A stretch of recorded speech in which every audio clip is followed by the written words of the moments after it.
പോയി മൗലവി. പക്ഷെ അവൾ ജയിച്ചിട്ടാണ് പോയത്, ഞാൻ തോറ്റിട്ടും. അവൾ ജയിച്ചു. ഞാൻ എങ്ങനെ ദേഷ്യം പിടിച്ചാലും അവൾ തിരിച്ച് ദേഷ്യം പിടിക്കൂല.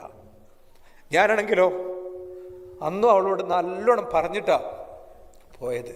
അവളില്ലാതായപ്പോഴാണ് മനസ്സിലാവുന്നത്. അവൾ ഗുളികയും കൊണ്ടുവരുമ്പോൾ എനിക്ക് കീറായിരുന്നു. ഞാൻ എന്താ ചെറിയ കുട്ടിയാണ് ഞാൻ ചോദിച്ചിരുന്നത്. അവളില്ലാതെ ഈ ബെഡിൽ ഇങ്ങനെ കിടക്കുമ്പോൾ വല്ലാത്തൊരവസ്ഥയാണ് മൗലവി, പറ്റണില്ല എനിക്ക്. ഇപ്പം ഞാൻ പള്ളിക്ക് പോയിരിക്കണം, എന്താ അറിയോ, തൊട്ടപ്പുറത്ത് അവളെ ഖബറില്ലേ, ഞാനവിടെ ഇങ്ങനെ കിടക്കും. ഞാൻ ആ ഖബറിലാണ് കിടക്കണമെന്നുള്ള ഫീലിങ്ങിലാണ്. കഴിഞ്ഞ 2-3 ആഴ്ചകൾക്ക് മുമ്പ് ഒരു ലേഡി കൗൺസിലറുടെ അടുത്ത് ഒരു സഹോദരി ചെന്നു. അവരുടെ ഭർത്താവിനെ കുറിച്ചുള്ള കംപ്ലൈൻ്റ് ആയിരുന്നു പറഞ്ഞത്. അപ്പോൾ ഭർത്താവ് പോയിട്ടുള്ള ഒന്നിച്ചുള്ള സിറ്റിങ്ങിൽ ഈ വ്യക്തി അധികം മനസ്സ് തുറക്കാത്തത് കണ്ടപ്പോൾ എനിക്ക് കുറച്ചും കൂടി വ്യക്തിപരമായി അറിയുന്ന ഒരാൾ എന്നുള്ള നിലക്കും അദ്ദേഹത്തെ എൻ്റെ അടുത്തേക്ക് പറഞ്ഞയച്ചു. 14 വർഷമായി അവരുടെ വിവാഹം കഴിഞ്ഞിട്ട്. കഴിഞ്ഞ 13 വർഷവും അവർക്കിടയിൽ പ്രശ്നങ്ങളാണ്.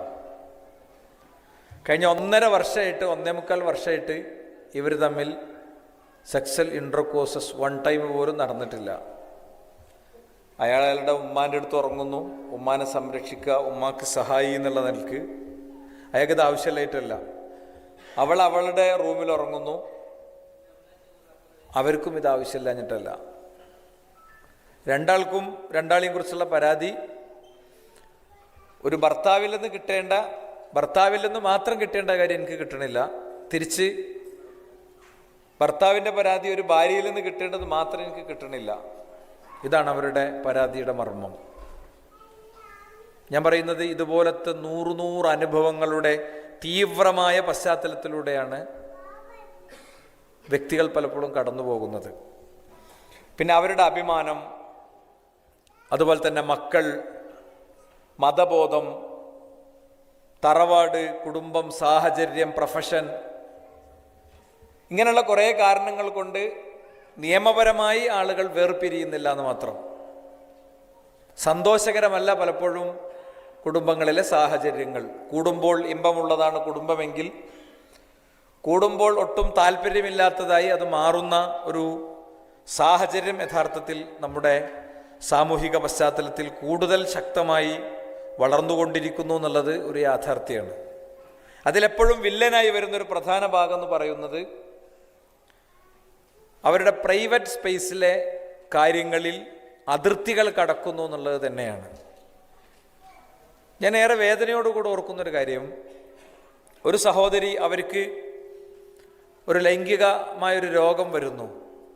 ആ രോഗത്തിന് അവരൊരു ഡെർമറ്റോളജിസ്റ്റിനെ, ഒരു ത്വക്കുരോഗ വിദഗ്ധയെ സമീപിക്കുമ്പോൾ ആ സ്ത്രീ വളരെ ഡീറ്റെയിൽ ആയിട്ട് ഇവരെ കൗൺസിലിംഗ് ചെയ്യുകയാണ്. വളരെ ഡീറ്റെയിൽ ആയിട്ട് ഇവരെ കൗൺസിലിംഗ് ചെയ്യുമ്പോൾ ഇവരുടെ ജീവിതവും പരിസരവും ഒക്കെ ഇങ്ങനെ അന്വേഷിക്കണം. അപ്പോൾ ലാസ്റ്റ് ഒന്നും അവർ ഫൈൻഡ് ചെയ്യാതിരുന്നപ്പോൾ ഈ ലേഡി ഡോക്ടർ അവരോട് പറഞ്ഞു, ഇത് നിങ്ങൾക്ക് വന്ന ഈ അസുഖം സത്യത്തിൽ നാട്ടിലെ അഭിസാരികകൾക്ക് വരുന്നതാണ്, വേശ്യാവൃത്തി തൊഴിലായി സ്വീകരിക്കുന്ന ആളുകൾക്ക് വരുന്നതാണ്. നിങ്ങളെപ്പോലെ ഇത്രയും വിശുദ്ധമായി ജീവിക്കുന്ന ഒരാൾക്ക് ഇത് വരാൻ പാടില്ല. അപ്പോൾ അവരുടെ ഭർത്താവിനെയും കൂട്ടി വരാൻ പറഞ്ഞു. അപ്പോൾ ഭർത്താവ് ഇത് ചോദിച്ചതോടുകൂടെ ഭർത്താവ് പൊട്ടിക്കരഞ്ഞു. എന്നിട്ട് തിരിച്ച് ഈ ഭാര്യയോട് പറഞ്ഞു, നീ എന്നോട് ചോദിക്കലുണ്ടല്ലോ, ഒരു പ്രത്യേക ദിവസം മുതൽ നിങ്ങൾ തഹജ്ജുദൊക്കെ തുടങ്ങി ഭയങ്കര പടച്ചവനോട് പ്രാർത്ഥിക്കുന്നു, സുജൂദിൽ കരയുന്നു എന്നൊക്കെ പൊതുവേ നീ പറയാറുണ്ടല്ലോ. ആ പ്രത്യേക ദിവസം എനിക്ക് പറ്റിയൊരു വീഴ്ചയാണിത്. ഞാൻ ബസ്സിറങ്ങി, എൻ്റെ ബൈക്ക് എടുക്കാൻ വേണ്ടി പോണതിൻ്റെ ഇടയ്ക്ക് KSRTC ബസ് സ്റ്റാൻഡിൽ ബസ്സിറങ്ങി ബൈക്ക് എടുക്കാൻ പോണ ദൂരത്തിൻ്റെ ഇടയ്ക്കൊരു സ്ത്രീ എന്നെ ഇൻവൈറ്റ് ചെയ്തു. ഞാൻ ഒരിക്കലും സംഭവിക്കാൻ പാടില്ലാത്തൊരു മഹാപാതകത്തിൽ എത്തിപ്പെട്ടു. അപ്പം അത്രയും ദിവസം അവരുടെ ലൈംഗികാവയത്തിൽ അവരനുഭവിച്ച വേദനയേക്കാളും അസ്വസ്ഥതയേക്കാളും വലിയൊരു വേദനയിലേക്കാണ് ആ നിമിഷത്തിൽ അവരെത്തിച്ചേരുന്നത്. പക്ഷെ അതിനെ ഇസ്ലാമികമായി സമീപിക്കുകയും ഇസ്ലാമികമായ പരിഹാരങ്ങളിലേക്ക് പോകുകയും ചെയ്തപ്പോൾ അവരുടെ ലൈഫ് റീജോയിൻ ചെയ്തു. അത് എനിക്കെങ്ങനെ മനസ്സിലായതെന്ന് വെച്ച് കഴിഞ്ഞാൽ, നമ്മുടെ ഒരു റേഡിയോ സംവിധാനമുണ്ട്, അതിലെ ആളുകൾ ഇങ്ങനത്തെ വളരെ അനോണിമസ് ആയിട്ട് കാര്യങ്ങൾ പറയാൻ പറ്റുന്നതുകൊണ്ട് മെസ്സേജസ് അയക്കും. അപ്പോൾ അവരുടെ സെയിം നമ്പറിൽ എന്നുള്ളതിൽ എനിക്കൊരു വലിയ ജീവിതത്തിൽ വലിയൊരു ട്രോമ സംഭവിച്ചിരുന്നു. അത് ഞങ്ങൾ വളരെ മനോഹരമായി റീബിൽഡ് ചെയ്തു. അതിൽ നിങ്ങളുടെ സപ്പോർട്ട് ഭയങ്കര ഉപകാരപ്പെട്ടിട്ടുണ്ട്. ഇതുപോലത്തെ സാഹചര്യമുള്ള എൻ്റെ ഒരു ഫ്രണ്ടിന് ഇങ്ങനത്തെ ഒരു അവസ്ഥയുണ്ട് എന്നാണ്. അപ്പോൾ ആദ്യത്തെ ഭാഗത്ത് നമ്മൾ അൽഹംദുലില്ലാ എന്ന് മനോഹരമായി പറഞ്ഞു. അപ്പോൾ ഞാൻ പറഞ്ഞത്, നമ്മളുടെ ഒരു സാമൂഹിക പരിസരത്ത് ചെറുതും വലുതുമായ തോതിൽ ഇത്തരം ക്രൈസിസുകൾ രൂപപ്പെട്ടുകൊണ്ടിരിക്കുകയാണ്. ഞാനൊക്കെ ഉൾക്കൊള്ളുന്നൊരു ടീം വർക്ക് ഇപ്പോൾ ഒരു പ്രൊജക്റ്റ് ചെയ്തുകൊണ്ടിരിക്കുന്നുണ്ട്. ദാമ്പത്യം 40+ എന്നാണ് ആ പ്രൊജക്റ്റിൻ്റെ പേര്. പൊതുവേ ഒരു 40 വയസ്സ്, ഒരു 45 വയസ്സിൻ്റെ ഉള്ളിലുള്ള ആളുകളൊക്കെ കല്യാണം കഴിച്ചിട്ടുണ്ടാകുക ഒരു 23, 24, 25 ഈ ഒരു ഏജ് കാറ്റഗറിയിലായിരിക്കും. 23ൻ്റെ മുമ്പ് കല്യാണം കഴിച്ച ആൾക്കാരൊന്ന് കഴിയുന്നേക്ക് അത് ആ വയസ്സ് നോക്കിയാൽ അറിയാം, 40 അല്ല. മനസ്സിലായില്ലേ? അതിൻ്റെ ഇടയിൽ വേറൊരു പ്രധാന ചോദ്യം വിട്ടുപോയി. ഇതിൽ കല്യാണം കഴിക്കാത്തവരൊന്ന് എണീറ്റേക്ക്. എണീറ്റെന്നുള്ള എന്താ കല്യാണം കഴിക്കാത്തവർ? ഒന്ന് എണീറ്റോ, എണീറ്റോ, എണീറ്റ് നിന്നോ. ഇപ്പം ഇവരൊക്കെ കെട്ടാളാണ് എല്ലാവരും നോക്കുക. അവനവൻ്റെ പെൺകുട്ടികൾ, പേരക്കുട്ടികൾ ഒക്കെ നോക്കിയിട്ട് കെട്ടിച്ചെടുക്കുക. മേലെ ശരി. അപ്പം പൊതുവേ നമ്മുടെയൊക്കെ ഒരു 40+, ഒരു 45ൻ്റെ ഇടയിലുള്ള ആളുകളൊക്കെ പൊതുവേ കല്യാണം കഴിച്ചിട്ടുണ്ടാകുക ഒരു 23+, ഒരു 26ൻ്റെ ഉള്ളിലായിരിക്കും. അപ്പോൾ അവരുടെ ഭാര്യമാരൊക്കെ എന്ന് പറയുന്നത് പൊതുവേ ഒരു 22 മുതൽ ഒരു 23 ഒക്കെ വരെ ആയിരിക്കും മാക്സിമം ഉണ്ടാകുക. ഒരു 20 കൊല്ലം ജീവിച്ച് വരുമ്പോൾ പിന്നീട് ഒരുപാട് ദാമ്പത്യങ്ങൾ പൊട്ടണത് നമ്മൾ ശരിക്കും കാണുന്നുണ്ട്. നല്ലോണം ആലോചിച്ച്, നല്ലോണം ശ്രദ്ധിച്ച് കേട്ടോളി കേട്ടോ. മൈക്കല്ലെങ്കിലും കൂടി കേൾക്കേണ്ട വിഷയമാണ്. അത് ഒരു പ്രശ്നമല്ല. നല്ല അടിപൊളിയായിട്ട് പോണ ഫാമിലികൾ നമുക്കൊക്കെ എത്രയോ അനുഭവങ്ങളുണ്ട്. പൊട്ടി തകർന്ന് ഒന്നും അല്ലാതെ 2 കഷ്ണമായിട്ട്, 2ആയിട്ട് ജീവിക്കുന്ന, ഒരു വീട്ടിൽ 2ആയിട്ട് ജീവിക്കുന്ന എത്രയോ ആളുകൾ നമുക്കറിയാം. പലതും റീബിൽഡ് ചെയ്യാൻ പറ്റിയതുണ്ട്, പലതും ഒരിക്കലും തിരിച്ചു കൊണ്ടുവരാൻ കഴിയാത്ത അവസ്ഥയിലേക്ക് പോയതുണ്ട്. അതിൽ ഇതെങ്ങനെ ഇത്തരം ഒരു അവസ്ഥയിലേക്ക് പോകുന്നു എന്നുള്ളത് നമ്മൾ ശരിക്കും മനസ്സിലാക്കേണ്ടതാണ്, ശരിക്കും ശ്രദ്ധിച്ചു പോകേണ്ടതാണ് കേട്ടോ. നമുക്ക് അത്ര കേൾക്കാൻ ഇഷ്ടമല്ലാത്ത കുറച്ച് കാര്യങ്ങൾ കൊണ്ടാണ് ഞാൻ എൻ്റെ ടോക്ക് സ്റ്റാർട്ട് ചെയ്യണത്. കേൾക്കാൻ ഇഷ്ടമല്ലാത്ത കാര്യങ്ങൾ കൊണ്ട് ടോക്ക് സ്റ്റാർട്ട് ചെയ്യണം എന്തിനാന്ന് വെച്ച് കഴിഞ്ഞാൽ, പോകുമ്പോൾ കുറച്ചൊരു തണുപ്പിലും തണലിലും പോകാൻ വേണ്ടിയിട്ടാണ്. ഏറ്റവും അവസാനത്തേക്ക് ഈ സാധനങ്ങളൊക്കെ കൂടെ വന്നാൽ അതിൻ്റെ ഫ്രസ്ട്രേഷനിലാണ് നമ്മൾ പോകേണ്ടി വരിക. അതുകൊണ്ടാണ് ടോക്ക് അങ്ങനെ പ്ലാൻ ചെയ്തിട്ടുള്ളത്. നമുക്കൊരു സമാധാനം കിട്ടിയാണല്ലോ പോകേണ്ടത്. സത്യത്തിൽ ശരിക്കും കുടുംബ സംവിധാനത്തെ പൊളിക്കാനുള്ള വളരെ ആസൂത്രിതമായ പദ്ധതികൾ സമൂഹത്തിൽ നടന്നുകൊണ്ടിരിക്കുന്നുണ്ട്. വിവാഹം വേണ്ട, ഞാനൊന്ന് സെറ്റിലാകട്ടെ, ഞാനൊന്ന് പഠിക്കട്ടെ, കോഴ്സ് കഴിയട്ടെ, ഡിഗ്രി കഴിയട്ടെ, PG കഴിയട്ടെ, ജോലി കിട്ടട്ടെ, ഇങ്ങനത്തെ ഒരു തലത്തിലേക്ക് കുട്ടികൾ മാറി ചിന്തിക്കുന്ന ഒരു പുതിയ കാലത്ത് അവരെ ട്യൂൺ ചെയ്യണത് ആരാണ്? ഇൻസ്റ്റഗ്രാം വഴി, ഫിലിംസ് വഴി, മറ്റ് സോഷ്യൽ നെറ്റ്വർക്കുകൾ വഴി, കാണുന്ന റീലുകളിൽ, സംസാരങ്ങളിൽ, സംഭാഷണങ്ങളിലൊക്കെ കല്യാണത്തെ ഏറ്റവും ഇകഴ്ത്തി അവതരിപ്പിക്കുന്ന ട്രോളുകളും കാര്യങ്ങളൊക്കെയാണ്. ഭാര്യ എന്ന് പറയുന്നത് ഒരു അന്തമല്ലാത്ത ആളാണെന്നാണ്, ഭർത്താവ് എന്ന് പറയുന്നത് ഒരു ഭയങ്കര ബാധ്യതയാണെന്നാണ് ട്രോളുകളൊക്കെ ഉണ്ടാകുക കേട്ടോ. വയനാട് ഭാര്യയെ അല്ലാതെ എല്ലാവരെയും നഷ്ടപ്പെട്ടൊരു മനുഷ്യൻ, പ്രളയത്തിൽ ഭാര്യയല്ലാത്ത മറ്റെല്ലാ ആളുകളെയും നഷ്ടപ്പെട്ടൊരു മനുഷ്യൻ. അദ്ദേഹം വളരെ കരഞ്ഞുകൊണ്ട് മീഡിയക്ക് ഇത് കൊടുക്കണം, എല്ലാവരും പോയി, ഇവള് മാത്രമാണ് ബാക്കിയായതെന്ന് പറഞ്ഞപ്പോൾ എന്താണ് അതിന് കൊടുത്ത മറുപടി എന്താ അറിയോ? വൈറസ് മാത്രം ബാക്കിയായില്ലേ. ഇത് പൊട്ടിക്കരഞ്ഞൊരു മനുഷ്യൻ അയാളുടെ സങ്കടം പറയണേ വീഡിയോയുടെ താഴെ ഒരാൾ എഴുതി കമൻ്റാണ്. അപ്പോൾ വൈറസ് മാത്രമാണ് ബാക്കിയായത്, ബാക്കിയൊക്കെ പോയില്ലേ. അപ്പം ഭാര്യ എന്ന് പറയുന്നത് ഇങ്ങനെയാണ്, ഭർത്താവ് എന്ന് പറയുന്നത് അങ്ങനെയാണെന്നുള്ള ഒരു തരം വലിയ ക്യാമ്പയിൻ ഇവിടെ നടന്നുകൊണ്ടിരിക്കുന്നുണ്ട്. ആ ക്യാമ്പയിനിൻ്റെ ആളുകൾ മുന്നോട്ട് വെക്കുന്ന തിയറി എന്താണ്? ആ ക്യാമ്പയിനിൻ്റെ ആളുകൾ മുന്നോട്ട് വെക്കുന്ന തിയറി, പാറി നടക്കുന്ന പറവകളൊന്നും വേളി കഴിക്കാറില്ല. കാക്കയും കുരുവിയും കോഴിയും ഒന്നും കല്യാണം കഴിച്ചിട്ടല്ല സെക്സ് ചെയ്യണത്. അതിന് മഹറും താലിമാലും ഒന്നും കൊടുക്കണില്ല, അതിന് ആചാരവും ചടങ്ങൊന്നുമില്ല. അവരവരുടെ ഇഷ്ടം പോലെ, മഴ പെയ്യും പോലെ, കാറ്റടിക്കും പോലെ, ഇതൊരു പ്രകൃതിപരമായ ഒരു കാര്യമാണ്. അത് വേണ്ടവർക്ക് വേണ്ട പോലെ ചെയ്യാം എന്നുള്ളതാണ് ഞാൻ പറയുന്നത്. നമ്മുടെ കുട്ടികളെ നമ്മൾ പഠിപ്പിക്കുന്ന ക്യാമ്പസുകളിലൊക്കെ വലിയ പബ്ലിക് റിയാക്ഷൻ വീഡിയോസ് ഷൂട്ട് ചെയ്യുന്നുണ്ട്. പബ്ലിക് റിയാക്ഷൻ വീഡിയോസിന്റെ പ്രത്യേകത എന്താണ്? 100 ആളോട് ഒരു അഭിപ്രായം ചോദിക്കുന്നു, മൈക്കിൽ 100 ആളോട് അഭിപ്രായം ചോദിക്കുന്നു. അതിൽ 10 ആള് ഈ ചോദിക്കുന്ന വ്യക്തിയുടെ ഇഷ്ടത്തിനും താല്പര്യത്തിനും അനുസരിച്ചിട്ടുള്ള അഭിപ്രായം പറയുന്നു. അത് മാത്രം സിംഗിൾ സെക്കൻഡുകളായിട്ട് അത് പബ്ലിഷ് ചെയ്യുന്നു. എന്നിട്ട് ഇവരെന്നെ ഏർപ്പാടാക്കിയ ആളുകൾ കുറെ കമന്റ് ചെയ്യുന്നു. ഇത് കാണുന്ന വ്യക്തികൾ ഇത്തരം ഒരു മനോഗതത്തിലേക്ക്, എന്നിട്ട് എല്ലാവരും പറഞ്ഞു വെക്കുന്നു, നാടാകെ മാറുകയാണ്. ഭയങ്കര പഞ്ച് ഡയലോഗാണ്. നാടാകെ മാറുകയാണ്, നാട് ഭയങ്കര മാറ്റത്തിന് വിധേയമാവുകയാണ്. ഇതിങ്ങനെ പറഞ്ഞുകൊണ്ട് വെക്കും. അപ്പൊ നമ്മുടെ കുട്ടികളൊക്കെ ഇതിങ്ങനെ കേൾക്കും, ഇൻസ്റ്റന്റ് നീക്കുമ്പോൾ കേൾക്കും, സോഷ്യൽ മീഡിയ ഉപയോഗിക്കണ അവസാനം അവരുടെ ഫ്രണ്ട് സർക്കിളിൽ എത്തുമ്പോൾ കേൾക്കും. എന്താ കേൾക്കുക? സമൂഹം ഇപ്പം മാറി, പഴയ പോലെയല്ല. ആരിപ്പോൾ വിവാഹമൊന്നും കഴിക്കണില്ല. ആദ്യഘട്ടത്തിൽ എന്തേ പറയുള്ളൂ? പഠിച്ചു കഴിഞ്ഞിട്ട്. പിന്നെന്തേ പറയുള്ളൂ? ജോലി കിട്ടി കഴിഞ്ഞിട്ട്. പിന്നെ ഇതിന്റെ വേറൊരു ഘട്ടത്തിലേക്ക് തലച്ചോറിന്റെ ഒരു പ്രത്യേകത എന്ന് പറയുന്നത്, ചില കാര്യങ്ങൾ നിരന്തരം കണ്ട് പോകുമ്പോൾ അതൊരു നോർമൽ സാധനമായിട്ട് നമുക്ക് ഫീൽ ചെയ്യുള്ളൂ. അത് തലച്ചോറിന്റെ ഒരു പ്രത്യേകതയാണ്. ഇപ്പൊ നിങ്ങൾ കണ്ടിട്ടില്ല, അറുവാര് കണ്ടിട്ടില്ല? എന്തൊരു സിമ്പിളായിട്ടാണ് അവർ ഒരു മോരിക്കൂട്ടിനെ അറുത്തിട്ടിട്ട് അരമണിക്കൂർ കൊണ്ട് പണി കഴിച്ചിട്ട് നമുക്ക് പാക്കാക്കിയിട്ട് തരും. എന്താ? അത് നോർമൽ, അവരുടെ ലൈഫിന്റെ ഒരു നോർമൽ സൈക്കിളിലേക്ക് അത് കയറി. അവർക്കത് പ്രശ്നമല്ല. ഒരു പോസ്റ്റ്മോർട്ടം ചെയ്യുന്ന ഡോക്ടർ പോസ്റ്റ്മോർട്ടം ചെയ്യാറുണ്ട്. ശരീരത്തിൽ ഒരു 5-6 സ്ഥലങ്ങളിൽ വളരെ ശക്തമായി അടിക്കും, ശരീരം തുറക്കും. എൻ്റെ വളരെ അടുത്തൊരു സുഹൃത്ത് അതേ നമ്മൾ കാണുമ്പോഴൊക്കെ പറയും, പിന്നെ എൻ്റെ മയ്യത്ത് നിങ്ങൾ നിസ്കരിക്കണം കേട്ടോ എന്നറിയും. ഒരു തൗഹീദിലേക്ക് അടുത്ത കാലത്ത് വന്ന, എൻ്റെ ഖുത്ബ ദീർഘകാലം കേട്ടിരുന്ന ഒരാളാണ്. അപ്പം ഇടക്കിടക്ക് പറയും, ഞാൻ തിരിച്ചും പറയും, ഞാൻ ജീവിച്ചിരിക്കണമല്ലോ, നിങ്ങളാണോ ഞാനാണോ പോകുക എന്ന് അതറിയില്ല. അല്ല, ആദ്യം ഞാൻ തന്നെ പോവാ. ഇയാൾ സ്ഥിരം പറയുന്ന ഒരു ഡയലോഗാണ്. ഒരിക്കൽ അദ്ദേഹത്തിൻ്റെ ഉമ്മയും അനിയനും കൂടി തിരുവനന്തപുരത്ത് നിന്ന് ഡ്രൈവ് ചെയ്ത് വരുമ്പോൾ ആലപ്പുഴ വെച്ച് ആക്സിഡൻ്റായി. അദ്ദേഹം സ്പോട്ടിൽ മരിച്ചു. അപ്പം അദ്ദേഹത്തിൻ്റെ മയ്യത്ത് എടുക്കാനും കുളിപ്പിക്കാനൊക്കെ വേണ്ടിയിട്ട് വന്നു ഞാൻ. അവർ സൺഡേ ആണ്, ഞാൻ ഓർക്കുന്നു, വേദനാപൂർവ്വം ഓർക്കുന്നു. അള്ളാഹു അദ്ദേഹത്തിൻ്റെ ഖബർ വിശാലാക്കി കൊടുക്കട്ടെ. അപ്പോൾ പോസ്റ്റ്മോർട്ടം ചെയ്തോടെ തന്നെ നമുക്ക് ബാക്കി കാര്യങ്ങളൊക്കെ ചെയ്യാനുള്ളൊരു സംഭവം അവിടെ ചെയ്തു തന്നു. കുറച്ചൊരു ബന്ധങ്ങളും ഒക്കെ വെച്ചിട്ട് അവിടെ തന്നെ അതിൻ്റെ സൗകര്യമൊക്കെ നമ്മൾ ഉണ്ടാക്കിയെടുത്തു.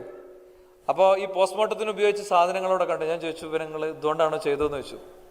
ഡോക്ടർ ചിരിയിരിച്ചു. പോസ്റ്റ്മോർട്ടം ചെയ്യേണ്ട ഡോക്ടർക്ക് അതൊരു പ്രശ്നകാലത്ത് എന്തുകൊണ്ടാണ്? അയാളുടെ ഒരു നോർമൽ സൈക്കിളിലേക്ക് അത് കയറിയതുകൊണ്ട്. അപ്പം ഇങ്ങനെയാണ് ചില കാര്യങ്ങൾ നിരന്തരം കേട്ട് പോകുമ്പോൾ അത് നമ്മളും കൂടി പറയുന്നൊരവസ്ഥയ്ക്ക് എത്തും, നമ്മളും കൂടി ചെയ്യുന്നൊരവസ്ഥയ്ക്ക് എത്തും, നമ്മളും കൂടി ഇൻവോൾവ് ചെയ്യുന്നൊരവസ്ഥയ്ക്ക് എത്തും. അങ്ങനെയാണ് എൻ്റെ ഒരു രീതി. നിങ്ങൾ ഒരു സ്ത്രീ പുരുഷ ബന്ധത്തിൻ്റെ അകലം വളരെ ശക്തമായി പാലിക്കുന്ന ആളാണ്. പക്ഷെ നിങ്ങളുടെ ഒരു ഓഫീസ് അറ്റ്മോസ്ഫിയർ എന്ന് പറയുന്നത് കുറച്ചും കൂടി ലിബറൽ ആയിട്ടുള്ള സംഭവമാണെങ്കിൽ ആദ്യമൊക്കെ നിങ്ങളൊരു ഡിസ്റ്റൻസ് കീപ്പ് ചെയ്യും. പിന്നെ നിങ്ങൾ അവരിരിക്കുന്ന ഡെസ്കിൽ ഇരിക്കാൻ തുടങ്ങും. പിന്നെ നിങ്ങൾ അവർക്ക് ഷേക്കാൻ കൊടുക്കാൻ തുടങ്ങും. പിന്നെ അവരെ ഹഗ് ചെയ്യുമ്പോൾ നിങ്ങൾക്ക് ഒരു പ്രശ്നം ഉണ്ടാവില്ല. അങ്ങനെയാണ്. ഇതൊരു വിഷയമായിട്ടേ തോന്നൂല. ഒരു കുട്ടി കല്യാണം കഴിഞ്ഞ് 3-ാം ദിവസം വീട്ടിൽ തിരിച്ചു വന്നു. ഭർത്താവിൻ്റെ വീട്ടിലുണ്ടായിരുന്ന ബൈക്ക് എടുത്തിട്ട് വീട്ടിൽ തിരിച്ചു വന്നു. നേരെ റൂമിൽ കയറി വാതിലടച്ചു. പുതിയൊരു ട്രെൻഡാണ് പെൺകുട്ടികളെ, പ്രത്യേകിച്ച് പെൺകുട്ടികളെ. നേരെ റൂമിൽ കയറി വാതിലടക്കുക, ബ്ലേഡ് വെക്കുക, അല്ലേ? റൂമിൽ കയറി വാതിലടക്കും. പിന്നെ ഓള് കൂർക്കം വലിച്ചുറങ്ങും. ഈ പാവമ്മ പുറത്ത് വാതിൽക്ക് ഇങ്ങനെ നിൽക്കുന്നുണ്ടാവും, ചെവിയൊക്കെ ഇങ്ങനെ വെച്ചിട്ട് എന്തെങ്കിലും ശബ്ദം കേൾക്കുന്നുണ്ടോ.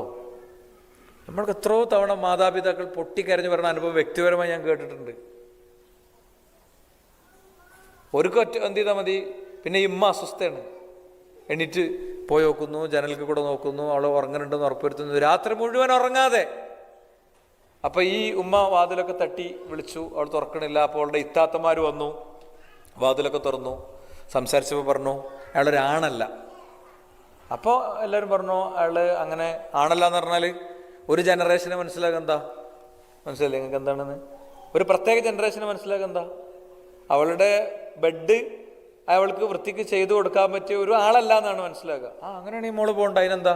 പക്ഷെ മൂത്തെത്താത്ത ചോദിച്ചു, കല്യാണം കഴിഞ്ഞ് 3 ദിവസം കൊണ്ട് ഇപ്പോൾ അതൊക്കെ തീരുമാനമാവുമോ? അപ്പം ഞാൻ അവളോടൊന്ന് സംസാരിക്കട്ടെ. അപ്പം എന്താ പ്രശ്നം അറിയോ? അയാൾ മുണ്ട് കൊടുക്കുന്ന ആളാണ്, അയാൾ ജീൻസ് ഇടൂല, അയാൾ ബുള്ളറ്റ് ഓടിക്കൂല, അയാൾക്ക് കട്ടിമീശല്ല, അയാളെ മുടി ഇങ്ങനെ സാധാരണഗതിയിൽ വെട്ടിയ ഒരാളാണ് എന്ന് പറഞ്ഞു കഴിഞ്ഞാൽ നാട്ടിലെ യാതൊരു തരം ഭ്രാന്തും ഇയാളെ തലയ്ക്ക് കയറിയിട്ടില്ല എന്നതിൻ്റെ അർത്ഥം. അപ്പം ആ ഭ്രാന്ത് ഫുള്ള് കയറിയ ഒരു പ്രത്യേക ജീവിനെയാണ് എനിക്ക് ആരാവത് കൊടുത്ത്, ഇൻസ്റ്റയാണ് കൊടുത്ത്. വെറുതെ നിങ്ങൾ പെൺകുട്ടികളോട് വെച്ചൊക്കെ ബൈക്ക് ഓടിക്കാൻ ആഗ്രഹമില്ലെന്ന് വെച്ച് കഴിഞ്ഞാൽ ഇങ്ങനെ പറയാം, ഒരിക്കലും എന്ന് പറയില്ല. എക്സ്പ്രഷനിൽ വ്യത്യാസം ഉണ്ടാവും. മോൾക്ക് ബൈക്ക് ഓടിക്കാൻ ആഗ്രഹം ഉണ്ടോ ചോദിച്ചാൽ എന്താ അങ്ങനെയല്ല പറയാം. ഉണ്ട് ഉണ്ട് ഉണ്ട്. കാശ്മീരിലേക്ക് സോളോ ട്രിപ്പ് പോകാൻ താല്പര്യമില്ല? ഉണ്ട് ഉണ്ട്. ഞാൻ നോക്കുമ്പോൾ ഒരു ദിവസം പീസ് റേഡിയോയിൽ ഒരു പയ്യന് അവിടെ അവിടുത്തെ സൗണ്ട് എഞ്ചിനീയറുടെ സുഹൃത്താണ്. സൗണ്ട് എഞ്ചിനീയർ പറയണത് ഇങ്ങനെ ഒരു ആദ്യഘട്ടത്തിൽ വന്നപ്പോൾ നല്ലൊരു യോയോ ആയിട്ട് വന്ന ആളാണ് കേട്ടോ. അവസാനമായപ്പോഴത്തെ നല്ല അടിപൊളി കുട്ടിയായി. അങ്ങനെ കേൾക്കല്ലേ, നേരം വെളുത്ത് വൈകുന്നേരം വരെ ഇങ്ങനെ കേൾക്കുകയാണ്. നല്ല പ്രണയമൊക്കെ ഉള്ള ആളാണ്. അപ്പോൾ ഞാനും ആരിസ് മൗലവി ഇരുന്നിട്ട് ഈ ഡിസ്കഷനിൽ പങ്കെടുത്ത് ഇറങ്ങുമ്പോൾ ഞാനെന്താ കാട്ടു വെച്ചു, മനസ്സിലായില്ലേ? അപ്പോൾ ഇങ്ങനത്തെ കുട്ടിയാണ്. അപ്പോൾ ഞാൻ നോക്കുമ്പോണ്ട് ഇവന് ഇങ്ങനെ പറയുന്നുണ്ട്, ഞാൻ പോയ ബൈക്കിന് ലൈറ്റൊന്നുമില്ല, ഞാൻ പോയ ബൈക്കിന് ബ്രേക്കിന് അതിൻ്റെ ഒന്നും ആവശ്യമില്ല അവൻ പറയണേ. അപ്പോൾ അവൻ്റെ കഴിഞ്ഞപ്പോൾ ഞാൻ അടുത്ത് വിളിച്ചു, മോനെ എൻ്റെ നീളം എനിക്കറിയാമെന്ന് ചോദിച്ചാൽ ഒക്കെ അറിയാം.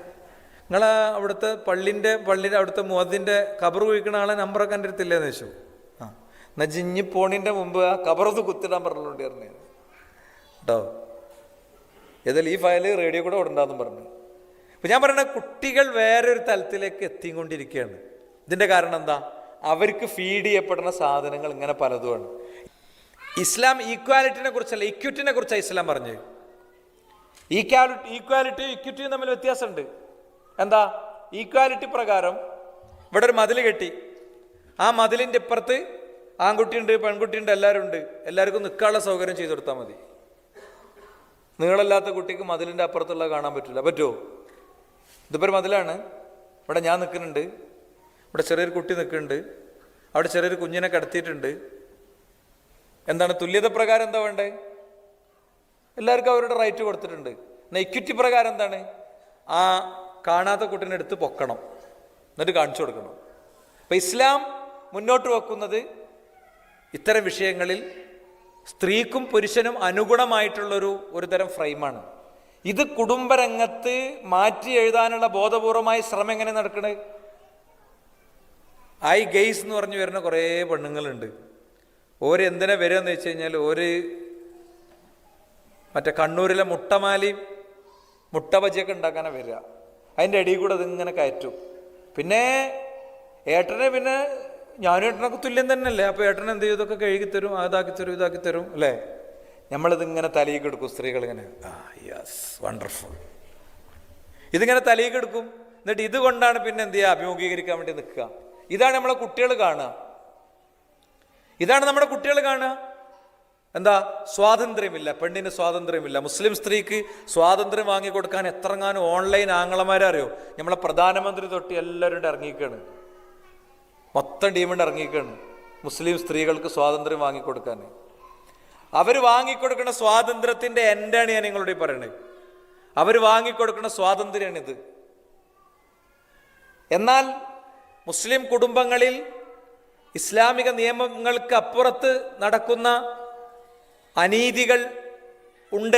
അതിനെ നിരാകരിക്കണില്ല. സ്വത്തോഹരി വെക്കുമ്പോൾ പെങ്ങൾക്കുള്ള സ്വത്ത് ആ മലൻ്റെ ചുവട്ടിൽ ഇങ്ങനെ ചെരിഞ്ഞ സ്ഥലത്തുകൊണ്ടേ വെക്കും. അവിടെ 2 ഏക്കർ ഉണ്ട്, എന്താ കാര്യവും? വഴി ഉണ്ടാവില്ല. അതൊക്കെ പരലോകത്ത് വെച്ച് കാണാം കേട്ടോ. അത് പരലോകത്ത് വെച്ചിട്ട് നല്ല കിട്ടേണ്ടമാതിരി കിട്ടും. ഈ പറമ്പോ ഈ സ്വത്ത് മുഴുവൻ കഴുത്തിൽ അണിയിപ്പിച്ചു തരും. അപ്പം അതിലൊക്കെ ഒരു ഓർമ്മയും ബോധമൊക്കെ ഉണ്ടാകണം, നല്ലതാണ്. അതുകൊണ്ട് ഞാൻ വിഷയത്തിൻ്റെ മർമ്മത്തിലേക്ക് വരികയാണെങ്കിൽ, വിവാഹം എന്ന് പറയുന്നത് ചില ആൾക്കാർ വിചാരിക്കണമെന്ന് വെച്ചാൽ ഞാൻ കല്യാണം കഴിച്ച് കുടുങ്ങി, അങ്ങനെ മാർക്ക് ചെയ്ത ആൾക്കാരുണ്ട്. ഞാനിട്ട ക്വസ്റ്റ്യൻ ബാങ്കിൽ അങ്ങനെ മാർക്ക് ചെയ്ത ആൾക്കാരുണ്ട്. കുടുങ്ങി, പിന്നെ അങ്ങനെ പോണ്. ഇത് അങ്ങനത്തെ ഒരു വിഷയമല്ല. ശരിയായി പറഞ്ഞു കഴിഞ്ഞാൽ ഇത് നമ്മുടെ ചോയ്സ് അല്ല. എന്താണ് അല്ലാഹുവിന്റെ റസൂൽ പഠിപ്പിച്ചത്? മൻ തസവ്വജ ഫഖദ് ഇസ്തക്മല നിസ്ഫദ്ദീനി. ഒരാൾ വിവാഹം കഴിക്കുന്നതോടുകൂടെ ദീനിന്റെ പകുതി അയാൾ പൂർത്തിയാക്കുന്നു. ഫല്യത്തഖില്ലാഹ ഫി നിസ്ഫിൽ ബാഖി. ഇനിയൊരു പകുതി ഉണ്ട്, അതിൽ അള്ളാഹിനെ സൂക്ഷിച്ച് ജീവിച്ച അയാൾക്ക് സ്വർഗ്ഗമാണ്. അതുകൊണ്ട് ഒരു വ്യക്തിനെ സംബന്ധിച്ചിടത്തോളം വിവാഹം കഴിക്കുക എന്നുള്ളത് നിർബന്ധമായിട്ടുള്ള കാര്യമാണ്, ചോയ്സ് ഇല്ല. അതോടൊപ്പം തന്നെ യഥാർത്ഥ മനഃശാന്തിയും സമാധാനവും വിവാഹത്തിലാണ്. മിൻ ആയാതിഹി അൻ ഖലഖ ലക്കും മിൻ അൻഫുസികും അസ്വാജൻ ലിതസ്കുനു ഇലൈഹ. വിവാഹത്തിന്റെ ലക്ഷ്യം തന്നെ ശാന്തമായ ആശ്വാസമുള്ളൊരു ജീവിതം കിട്ടലാണ്. വിവാഹത്തിന്റെ ഫീച്ചർ അതാണ്. വിവാഹത്തിന്റെ ഏറ്റവും ഇമ്പോർട്ടൻ്റ് ആയ ഒരു ഫീച്ചർ അതാണ്. വജഅല ബൈനക്കും മവദ്ദതൻ വറഹ്മ. നിങ്ങൾക്കിടയിൽ റഹ്മത്തിനെയും മവദ്ദത്തിനെയും രണ്ടിനെയും അല്ലാഹു സുബ്ഹാനഹു വ തആല കാരുണ്യത്തെയും പ്രണയത്തെയും ഇട്ട് തന്നിരിക്കുന്നു എന്നാണ്.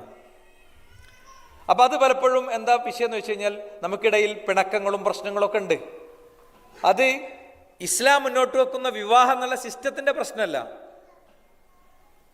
ഒരു കമ്പനി ഇറക്കിയ കാറ്, എത്തിയോസ്ലിവ എന്ന് പറയുന്ന കാറ് 10 ആൾ ഓടിക്കാണ്. ഒരാൾ ഓടിച്ചപ്പോൾ ഇടിച്ചു, അയാൾ അങ്ങനെ ഓടിച്ചാൽ ഇടിക്കും.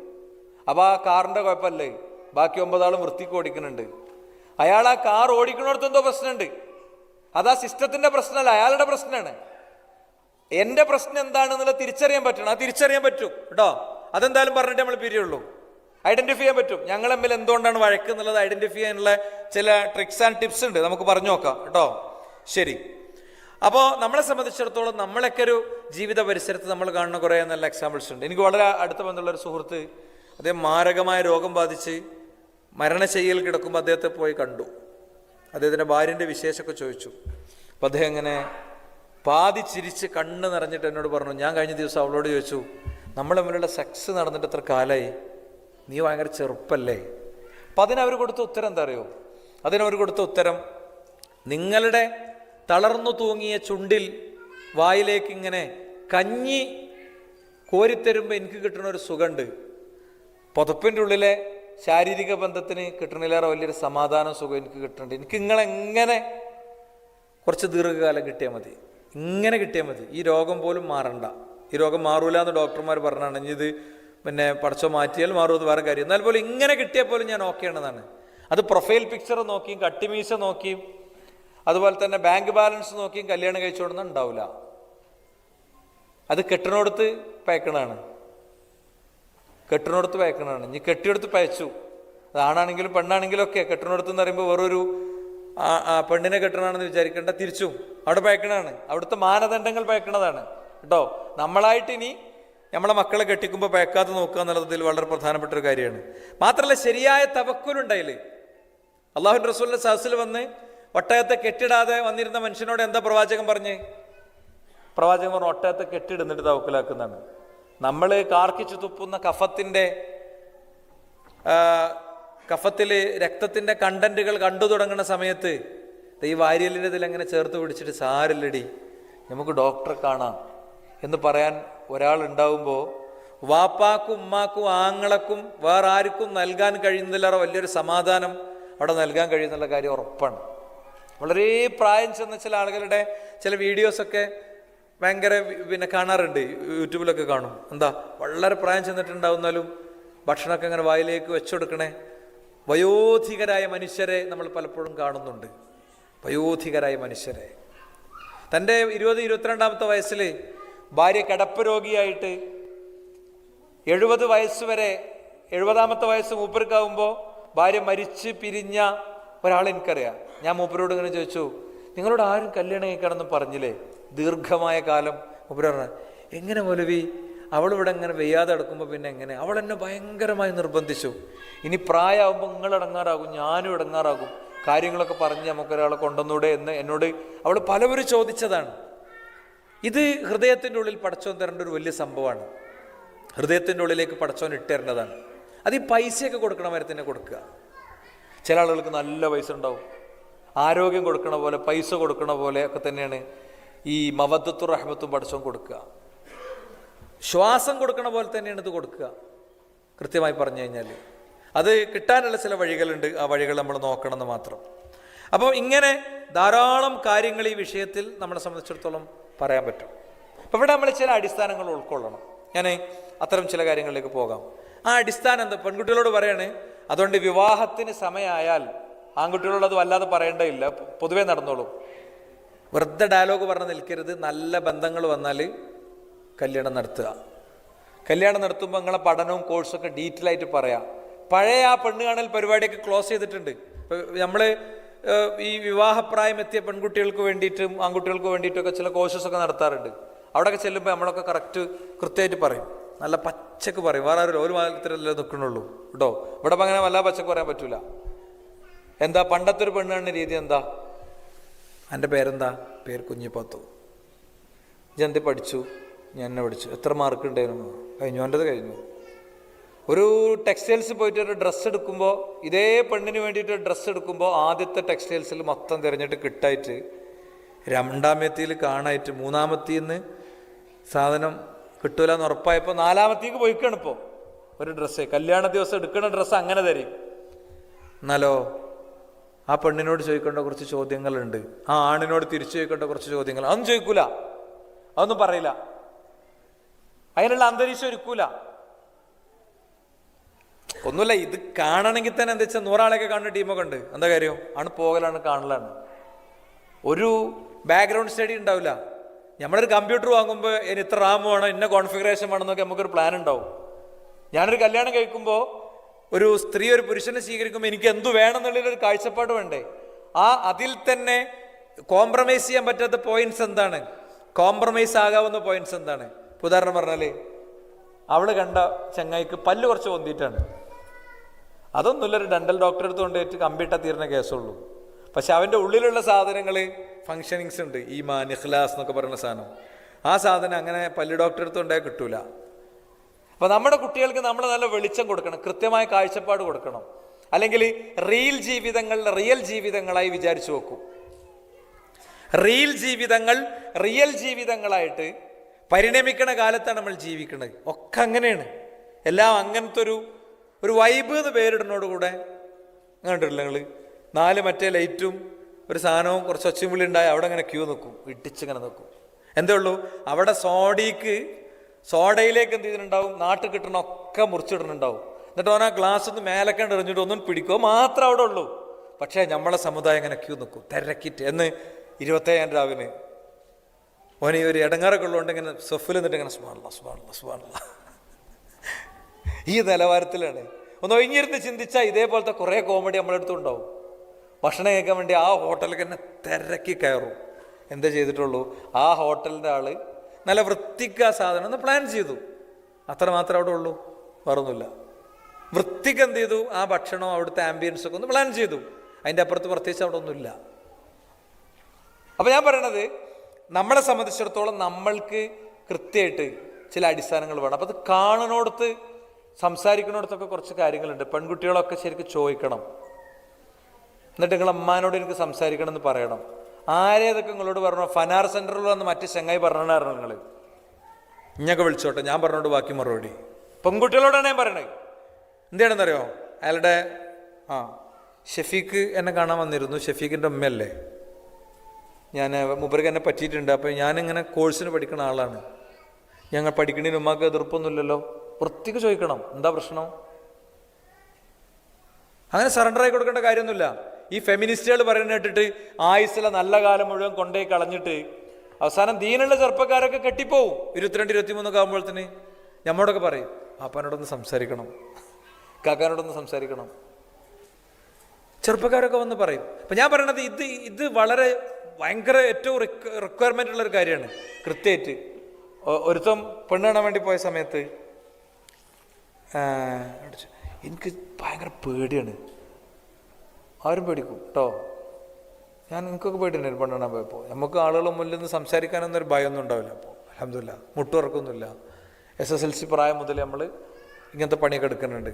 പക്ഷെ പെണ്ണ് കാണാൻ പോകുമ്പോൾ ചെറിയൊരു വരണ്ടാവും സ്വാഭാവികമായിട്ട്. അപ്പോൾ ഇനി വരല്ലാത്തവനാണെങ്കിൽ അവനക്ക് ആദ്യം ഉണ്ടാവില്ല, ഓതിനെ കുറിച്ചൊന്നും ആലോചിച്ചിട്ടുണ്ടാവില്ല. ഒരു ഷവർമ വാങ്ങി കഴിക്കണ ലാഘവത്തോടെ ചില ആൾക്കാർ പെണ്ണിട്ടിൽ നിന്ന്. അപ്പോൾ ഞാൻ പറഞ്ഞു, എന്നാൽ പിന്നീട് കുട്ടിച്ചണ്ട് എഴുതിക്കളാ, എനിക്ക് ചോദിക്കാനുള്ളതൊക്കെ വെറുതെ ട്രോൾ ചെയ്താണ്. ഓനൊരു കടലാസിൽ ഇതൊക്കെ എഴുതിയിട്ട് കുട്ടീനെ മുന്നിൽ പോയിരുന്നിട്ട് പറഞ്ഞു, എനിക്ക് വിശദമായ കുറച്ച് കാര്യം ചോദിക്കാനുണ്ട്, എനിക്ക് വരച്ചിട്ട് ചോദിക്കാൻ വയ്ക്കണില്ല, ഞാനൊരു പേപ്പറിൽ എഴുതി കൊടുത്തിട്ടുണ്ട്. അവന് ഫുള്ളിരുന്നിട്ട് ഇങ്ങനെ ചോദിക്കാൻ തുടങ്ങി. അപ്പോൾ ഒരു 6ാമത്തെ 7ാമത്തെ ചോദ്യത്തെപ്പോൾ ചോദിച്ചു, നിങ്ങൾ ഇന്നാളായിട്ട് സംസാരിച്ചിരുന്നോ എന്ന് ചോദിച്ചു. ഒരു വ്യക്തി ഉണ്ടാവും. എന്നാലും ആ ലാസ്റ്റത്തെ ചോദ്യമല്ലേ, ജോലിക്ക് പോകണമെന്നുള്ള ചോദ്യം, അതിൽ മാത്രമേ എനിക്ക് പ്രശ്നമില്ല. എനിക്ക് ജോലിക്ക് പോകണം എന്ന് പറഞ്ഞ കുട്ടി, എനിക്ക് ജോലിക്ക് പോകണം, വേറെ പ്രശ്നമൊന്നുമില്ല, ബാക്കി ആ ക്വസ്റ്റ്യനൊക്കെ എനിക്ക് ഓക്കെ ഉണ്ടായിരുന്നു. അപ്പോൾ ഒരു രണ്ടാൾ പിരിഞ്ഞു, എന്നാൽ നമുക്ക് കല്യാണം കഴിക്കണ്ടായിരുന്നു, പിരിഞ്ഞു. അപ്പോൾ ആ എക്സ് എന്ന് പറയുന്ന വ്യക്തിയൊക്കെ ഇടപെട്ടു, കല്യാണം നടന്നു. ഒരു 3 കുട്ടികളെ പോൽക്കുള്ളൂ കേട്ടോ, 3 കുട്ടികളുള്ളൂ. അൽഹംദുലില്ലാഹ് റാഹത്തായിട്ട് പോകുന്നുണ്ട്. അപ്പോൾ ഇത് കണ്ടെത്തുന്നിടത്ത് മുതൽക്ക് ഈ പ്രശ്നമുണ്ട്. 2, ഇതിനെ എങ്ങനെ മനസ്സിലാക്കുന്നു എന്നുള്ളതാണ്. വിവാഹം എന്ന് പറയുന്നത് ഒരിക്കലും ഈ ലോകത്ത് അവസാനിക്കേണ്ടതല്ല. ഉദ്ഖുലുൽ ജന്നത അൻതും വഅസ്വാജുകും തുഹ്ബറൂൻ, നിങ്ങളും നിങ്ങളുടെ ഇണകളും സന്തോഷത്തോടെ സ്വർഗത്തിലേക്ക് പ്രവേശിക്കൂ എന്നൊരു വലിയ പ്രഖ്യാപനം പരലോകത്ത് വെച്ചിട്ടുണ്ടാകുന്നതാണ്. അപ്പോൾ നമ്മളെ ഭാര്യനെ നമ്മൾ കൊണ്ടുവന്ന കാറിലേക്ക് കൈപിടിച്ച് കയറ്റിയതിലേറെ മനോഹരമായിട്ട് നമ്മളെ ഭർത്താവിൻ്റെ കൂടെ ഭാര്യയുടെ കൂടെ സ്വർഗത്തിലേക്ക് പോകണം നീയത്തുള്ള ഒരാൾക്ക് ആ നീയത്താണ് ആദ്യം സെറ്റാക്കി വെക്കേണ്ടത്. ആ നീയത്ത് സെറ്റാക്കി വെച്ചാൽ ബാക്കിയൊക്കെ ഓക്കെയാണ്. കാരണം ഇവരൊന്നിച്ചുള്ള ജീവിതം എത്ര കാലം ഉണ്ടാകും അതൊന്നും നമുക്കറിയില്ല. കല്യാണം കഴിഞ്ഞ് നിക്കാഹ് കഴിഞ്ഞ് എല്ലാവരും പോയി ജീവിതത്തിൽ വിശുദ്ധി പാലിച്ചൊരു ചെറുപ്പക്കാരനെ സംബന്ധിച്ചിടത്തോളം കല്യാണം കഴിഞ്ഞ് ഭാര്യ വീട്ടിൽ വന്ന ആദ്യത്തെ ദിവസം, ആ വൈകുന്നേരം, ആ രാവ്, അതൊക്കെ ഒരു വല്ലാത്ത ഫീലിംഗ് ആയിരിക്കും. ആ ദിവസങ്ങൾ വെറുതെ ഇങ്ങനെ ആലോചിച്ച് നോക്കിയാൽ എല്ലാവർക്കും കിട്ടും, ആണിനും പെണ്ണിനൊക്കെ കിട്ടും. ഭയങ്കര രസമുള്ളൊരു ഫീലിംഗ് ആയിരിക്കും. നമ്മളെ ഭാര്യ നമ്മളെടുത്ത് ഇങ്ങനെ, നമ്മൾ പെട്ടെന്ന് ഉണരുമ്പോൾ നമ്മളെ ഭാര്യ നമ്മളെടുത്ത് ഇങ്ങനെ കിടക്കണമെന്ന് ആലോചിച്ച് നോക്കണേ. കല്യാണം ജീവിതത്തിൽ വിശുദ്ധി പാലിച്ച ഒരാൾക്ക് ഉള്ളിലുണ്ടാകുന്നൊരു വല്ലാത്തൊരു മനോനിലുണ്ട്, അൽഹംദുലില്ലാഹ് എന്നുള്ളൊരു മനോനിലുണ്ട്. അപ്പം അതിനു വേണ്ടി കാത്തു നിൽക്കുന്ന ചെറുപ്പക്കാരൻ, ചെമ്പൊക്കെടുത്ത ആളുകൾ പോയി അയൽപ്പക്കത്തെ വീട്ടിലെ സഹോദരിക്ക് നെഞ്ചുവേദനയെന്ന് പറഞ്ഞിട്ട് അവരെയും കൊണ്ട് പെട്ടെന്ന് ആശുപത്രിയിൽ പോയി. അവനവിടെ കുഴഞ്ഞു വീണു. ആംബുലൻസ് തിരിച്ചു വന്നപ്പോൾ ഹെഡ് പേഷ്യൻ്റായി ഈ സഹോദരി ആയിരിക്കും മരിച്ചതെന്ന് വിചാരിച്ച്. മരിച്ചതാരാ? ഇവരെ കൊണ്ടുപോയ ചെറുപ്പക്കാരനാണ്. താൻ കല്യാണം കഴിച്ച പെണ്ണിനെ ഒന്ന് സ്പർശിക്കാൻ പോലും കിട്ടാതെ 0 ബൾബുകൾ മിന്നുന്ന അയാളുടെ ബെഡ്റൂമിലെ മനോഹര നിമിഷങ്ങൾക്ക് പകരം ഇരുട്ടറയിൽ ഖബറിൽ അയാളുടെ ആദ്യ രാത്രിക്ക് തുടക്കമായി. ആ രാവ് അയാൾക്ക് വേണ്ടി നിശ്ചയിച്ചു വെച്ചതായിരുന്നു. അത്രയുള്ള ജീവിതം എന്ന് പറയണേ എപ്പോൾ വേണമെങ്കിലും അവസാനിക്കാം. പൊടുന്നനെ എൻ്റെ വളരെ അടുത്തൊരു സുഹൃത്ത്, ഇവിടെ വേറെ പലർക്കും ഏറ്റവും അടുത്ത സുഹൃത്തായ ഒരു സഹോദരൻ വീടിൻ്റെ പണിയൊക്കെ കഴിഞ്ഞ് അതിലേക്ക് മാറി താമസിക്കാനിരിക്കെ ദിവസങ്ങൾക്ക് മുമ്പ്, വളരെ ചെറിയ ദിവസങ്ങൾക്ക് മുമ്പ് ഒരു കാർ ആക്സിഡൻറ്റിൽ മരണപ്പെട്ടു. ജീവിതം വളരെ ചെറുതാണ്. അപ്പോൾ ഈ ജീവിതത്തിൽ കുറച്ച് പ്രശ്നങ്ങളൊക്കെ ഉണ്ടാവും. നമ്മൾ ചെറിയ ചെറിയ പ്രശ്നങ്ങൾ വരുമ്പോഴത്തേന് അതിനെ ഭയങ്കരമായിട്ട് വലുതാക്കും. ഐഡൻറ്റിഫൈ ചെയ്താൽ മതി. വാട്ട് ഈസ് ദ പ്രോബ്ലം എന്ന് ഐഡൻറ്റിഫൈ ചെയ്താൽ ഇതിന് പരിഹാരമുണ്ട്. പക്ഷെ അത് ഐഡൻറ്റിഫൈ ചെയ്യണമെങ്കിൽ ആദ്യം കുറച്ച് കാര്യങ്ങൾ നമ്മൾ തലയിലേക്ക് കാരണം എന്താ അറിയോ, നമ്മൾ ശരിക്ക് പ്രശ്നങ്ങൾ അഭിമുഖീകരിക്കുന്നില്ല എന്നാണ് ഞാൻ പറയുന്നത്. പ്രശ്നങ്ങൾ അഭിമുഖീകരിക്കുന്ന ആളുകളുണ്ട്. ഇതിൻ്റെ ഇടയ്ക്ക് ഒരു വെള്ളിയാഴ്ചയായിരുന്നു ലോക മാനസികാരോഗ്യ ദിനം. അപ്പം എൻ്റെ ഒരു സഹപ്രവർത്തക ഇന്ന് ലോക മാനസികാരോഗ്യ ദിനമാണ് എന്ന് പറഞ്ഞിട്ട് രാവിലെ കുട്ടികൾക്ക് കൊടുക്കാനുള്ളൊരു സ്കൂളിലെ മൈക്കിൽ അനൗൺസ് ചെയ്യാനുള്ളൊരു മാറ്ററുമായിട്ട് ബന്ധപ്പെട്ട് ഡിസ്കഷൻ നടത്തുമ്പോഴാണ് ഇന്ന് ലോക മാനസികാരോഗ്യ ദിനമാണല്ലോ എന്ന് ഞാൻ ശ്രദ്ധിക്കണം. അപ്പോൾ ഖുത്തുബക്കുള്ള ടോപ്പിക്ക് അന്നത്തെ വിഷയം മാറ്റി വെച്ചു കേട്ടോ. അപ്പോൾ ഖുത്തുബയിൽ ഞാൻ ചില കാര്യങ്ങളൊക്കെ പറഞ്ഞു കഴിഞ്ഞപ്പോൾ ആളുകൾ പിന്നെ കണ്ടിന്യൂസ് ആയിട്ട് നമ്മൾ വിളിച്ചുകൊണ്ടിരിക്കുകയാണ്. നമുക്കിതിനൊക്കെ പരിഹാരം ഉണ്ടാക്കി കൊടുക്കാൻ കഴിയുന്നതാണ് അവർ വിചാരിക്കുന്നത്. സമൂഹം അനുഭവിക്കുന്ന തീക്ഷ്ണമായ പ്രശ്നങ്ങളെ, നമ്മളെടുത്ത് വരുന്ന കേസുകളെ പഠിക്കാനാണ് നമ്മൾ ശ്രമിക്കുക. അതെന്ത് വിഷയമാണെങ്കിലും, അത് ചരിത്രമാണെങ്കിലും, അത് സയൻസ് ആണെങ്കിലും, അതെന്ത് വിഷയമാണെങ്കിലും പടിഞ്ഞിരിക്കുന്നുള്ള കാര്യത്തിലൊരു സംശയമല്ല. എൻ്റെ ബോധ്യം അതാണ്. നമ്മളെ മുന്നിൽ ഒരു ടാർഗറ്റ് ഉണ്ട്. ആ ടാർഗറ്റ് എന്താ? ഇത് പഠിച്ചിട്ട് ഇതിലൂടെ ഒരു ജോലി വാങ്ങിയിട്ട് പൈസ ഉണ്ടാക്കണം എന്നുള്ളതല്ല. നമ്മൾ സമൂഹത്തെ നയിക്കുന്നവരും സമൂഹം പരിഹാരം ആഗ്രഹിക്കുന്നവരുമാണ്. അതുകൊണ്ട് അതിന് നമ്മൾ ശ്രമിക്കണം. ഇപ്പോൾ ഒരു മനുഷ്യൻ്റെ വോയിസ്, ഞാൻ അസറസല കഴിഞ്ഞ് ഇറങ്ങാണ് ഒരു പള്ളിയിൽ നിന്ന്. അപ്പം ഞങ്ങൾ ഖുത്ബ കേട്ടു, വല്ലാത്ത വിഷമത്തിലാണ്. എൻ്റെ അടുത്ത് ഇഷ്ടം പോലെ പൈസ ഉണ്ട് മൗലവി, പക്ഷെ മനസ്സിനൊരു സമാധാനമല്ല. എനിക്കെൻ്റെ ഭാര്യ ഒന്ന് കൂർക്കം വലിച്ച് ഉറങ്ങണത് കാണാൻ ആഗ്രഹമുണ്ട്. എത്രയോ വർഷമായിട്ട് രാത്രി അവൾക്ക് ഉറക്കല്ല. അവൾ വാതിൽ തുറന്നു പോയി ആത്മഹത്യ ചെയ്യുമെന്ന് വിചാരിച്ച് ഞാനും അങ്ങനെ തൂങ്ങി ഉറങ്ങിയിരുന്നും നടന്നും ഖുർആൻ ഓതി സുന്നത്ത് നിസ്കരിച്ചു അങ്ങനെ കഴിയലാണ് എത്ര കാലമായിട്ട്. അപ്പം നിങ്ങൾ പറഞ്ഞ കാര്യങ്ങളിൽ പരിഹാരം പറഞ്ഞു കൊടുത്ത് അവിടെ എവിടേക്കോ ഞങ്ങൾക്കുള്ളൊരു പരിഹാരം ഉണ്ടെന്നുള്ള തോന്നലുണ്ട് എന്ന് പറഞ്ഞിട്ടാണ് ഇയാൾ ഒരു ഓഡിയോ ഇടുന്നത്. അപ്പം അയാൾ ഒരു 5 മിനിറ്റ് അത് പറഞ്ഞു കഴിയുമ്പോഴേക്ക് ഒരു വലിയ മനുഷ്യൻ എത്രയോ തവണ അയാൾ കരഞ്ഞ് അയാളുടെ ഓഡിയോ കട്ടാകുന്നുണ്ട് കേട്ടോ. അപ്പോൾ ഞാൻ അസർസല കഴിഞ്ഞ് ഇറങ്ങുകയാണ്. ഈ ഓഡിയോ കേട്ടപ്പോൾ ഞാൻ എന്ത് ചെയ്തു അറിയോ? ശരിക്കും അസർസല കഴിഞ്ഞ് നിസ്കാരം ഉണ്ടോ? നിസ്കാരമില്ലല്ലോ. ഞാൻ വിചാരിച്ചു സബബിൻ്റെ ഒരു നിസ്കാരമല്ലേ. ഞാൻ 2 റകഅത്ത് നിസ്കരിച്ച് പടച്ചോനോട് പറഞ്ഞു, പടച്ചോനെ ഇങ്ങനത്തെ ഒരു പരീക്ഷണം എനിക്ക് നീ തന്നിട്ടില്ല. ആ മനുഷ്യന് എൻ്റെ അടുത്തുനിന്ന് ഒരു ഉത്തരം ആഗ്രഹിച്ചാണ് അയാൾ ഈ ഓഡിയോ അയച്ചത്. ഇതിൻ്റെ ഉത്തരം നിനക്കറിയില്ല. അയാൾക്ക് നീ ഹൈറ് കൊടുക്ക്. നിസ്കാരം കഴിഞ്ഞ് ഇറങ്ങി ഞാൻ വോയിസ് ടാപ്പ് ചെയ്തു. വോയിസ് ടാപ്പ് ചെയ്തിട്ട് അയാളോട് പറഞ്ഞു തുടങ്ങി, നിങ്ങളെ വോയിസ് കേട്ടപ്പോൾ എനിക്ക് എൻ്റെ ഉപ്പ സംസാരിക്കുന്ന ഫീലിംഗ് തോന്നി. നിങ്ങളെ വിഷമങ്ങൾക്കൊക്കെ പരിഹാരം ഉണ്ടാകും, ഒക്കെ ശരിയായി വരും. മാത്രമല്ല നിങ്ങൾ ഈ സബറാക്കണീനൊക്കെ 1000 രാവുകളിൽ സുജൂദിൽ കിടന്ന് നിസ്കരിക്കുന്ന തഹജ്ജുദിനേക്കാളും വലിയ കൂലി നിങ്ങൾക്ക് കിട്ടുന്നുണ്ടാകും. അത് നിങ്ങൾ നഷ്ടപ്പെടുത്തരുത് ഒക്കെ പറഞ്ഞു കഴിഞ്ഞിട്ട് പിന്നെ ഞാൻ മൂപ്പരോട് പറഞ്ഞു കേട്ടോ, ഞാൻ എൻ്റെ മനസ്സിൽ പ്ലാൻ ചെയ്ത ഉത്തരമല്ല. ഞാൻ മൂപ്പരോട് പറഞ്ഞു, ഈ ദിക്റുകൾക്ക് വലിയ പ്രാധാന്യമുണ്ട് കേട്ടോ. ആയത്തുൽ കുർസി ഓതി ഉറങ്ങുന്ന ഒരു വ്യക്തിക്ക് ഒരു സംരക്ഷകനെ അള്ളാഹു കൊടുക്കും എന്ന് അള്ളാഹുവിൻ്റെ റസൂൽ പറഞ്ഞിട്ടുണ്ട്. അപ്പോൾ നിങ്ങൾ ഭാര്യക്കൊന്ന് പഠിപ്പിച്ചു കൊടുക്കണം. ഭാര്യ എണീക്കുമ്പോഴൊക്കെ പറയണം. എന്താ ഭാര്യ എന്താ ചെയ്യുക? ഭാര്യൻ്റെ പ്രശ്നം എന്താ? ഭാര്യ കട്ടിലും വന്നിങ്ങനെ കിടക്കുമ്പോൾ ഭാര്യയ്ക്ക് ഇങ്ങനെ തോന്നും, വാതിലടച്ചിട്ടില്ലേ? ഇപ്പോൾ ലൈറ്റൊക്കെ ഇട്ടിട്ട് പോയി വാതിലടക്കും. പിന്നെ വന്നിങ്ങനെ ഇരിക്കുമ്പോൾ തോന്നും, അടുക്കള സൈഡ് അടച്ചിട്ടില്ലേ? പിന്നെ അവർക്ക് തോന്നും, നമ്മളെ മോള് ഒക്കെ എന്തെങ്കിലും പറ്റുമോ? അപ്പോൾ മോളെ റൂമിൽ പോയി നോക്കും, മോൻ്റെ അടുത്ത് പോയി നോക്കും. കല്യാണം കഴിച്ച മോൻ്റെയും മരുമോളെയും വാതിലിൽ മുട്ടിയിട്ട് തുറന്നിട്ട് ചോദിക്കും, മാൻ്റെ കുട്ടികൾക്ക് പ്രശ്നമൊന്നുമില്ലല്ലോ? നിങ്ങളൊന്ന് ആലോചിക്കണി. ഉറങ്ങണ ആളുകൾ വിളിച്ചോണ്ടിർത്തുമ്പോൾ അവരുടെ പ്രതികരണം ഇപ്പോൾ പറയാം, നല്ല സ്വഭാവം. ചില ദിവസമൊക്കെ ചോദിക്കും, എന്താ മങ്ങക്ക് എന്നോ ചോദിക്കും. ചോദിച്ചാൽ പിന്നെ അവൾ വന്ന് ഫുള്ള് കരച്ചിലായിരിക്കും, ഞാനെൻ്റെ കുട്ടീനെ വിഷമിപ്പിച്ചു, എന്തായാലും ഞാൻ മരിച്ചു പോയാൽ മതിയായിരുന്നു, എന്നെ കുട്ടികളെ രക്ഷപ്പെട്ടിരുന്നു, നിങ്ങളും രക്ഷപ്പെടുമായിരുന്നു, നിങ്ങൾക്ക് വേറൊരു കല്യാണം കഴിക്കായിരുന്നു എന്നൊക്കെ ഇങ്ങനെ പറഞ്ഞുകൊണ്ടിരിക്കും. പിന്നെ ഞങ്ങളെ വരുമാന മാർഗങ്ങളെക്കുറിച്ച് പിന്നെ അവൾ ആലോചിക്കുക, കാറ്റടിച്ചാൽ റബ്ബർ മറിയോ? മൗലവി ഞാൻ കാറിൽ അവളെയും കയറ്റിയിട്ട് രാത്രി 2-2:30 മണിക്ക് റബ്ബർ തോട്ടം കൊണ്ടുപോയി കാണിച്ചു കൊടുത്ത ദിവസമുണ്ട്. ഈ മനുഷ്യൻ പറയണ്.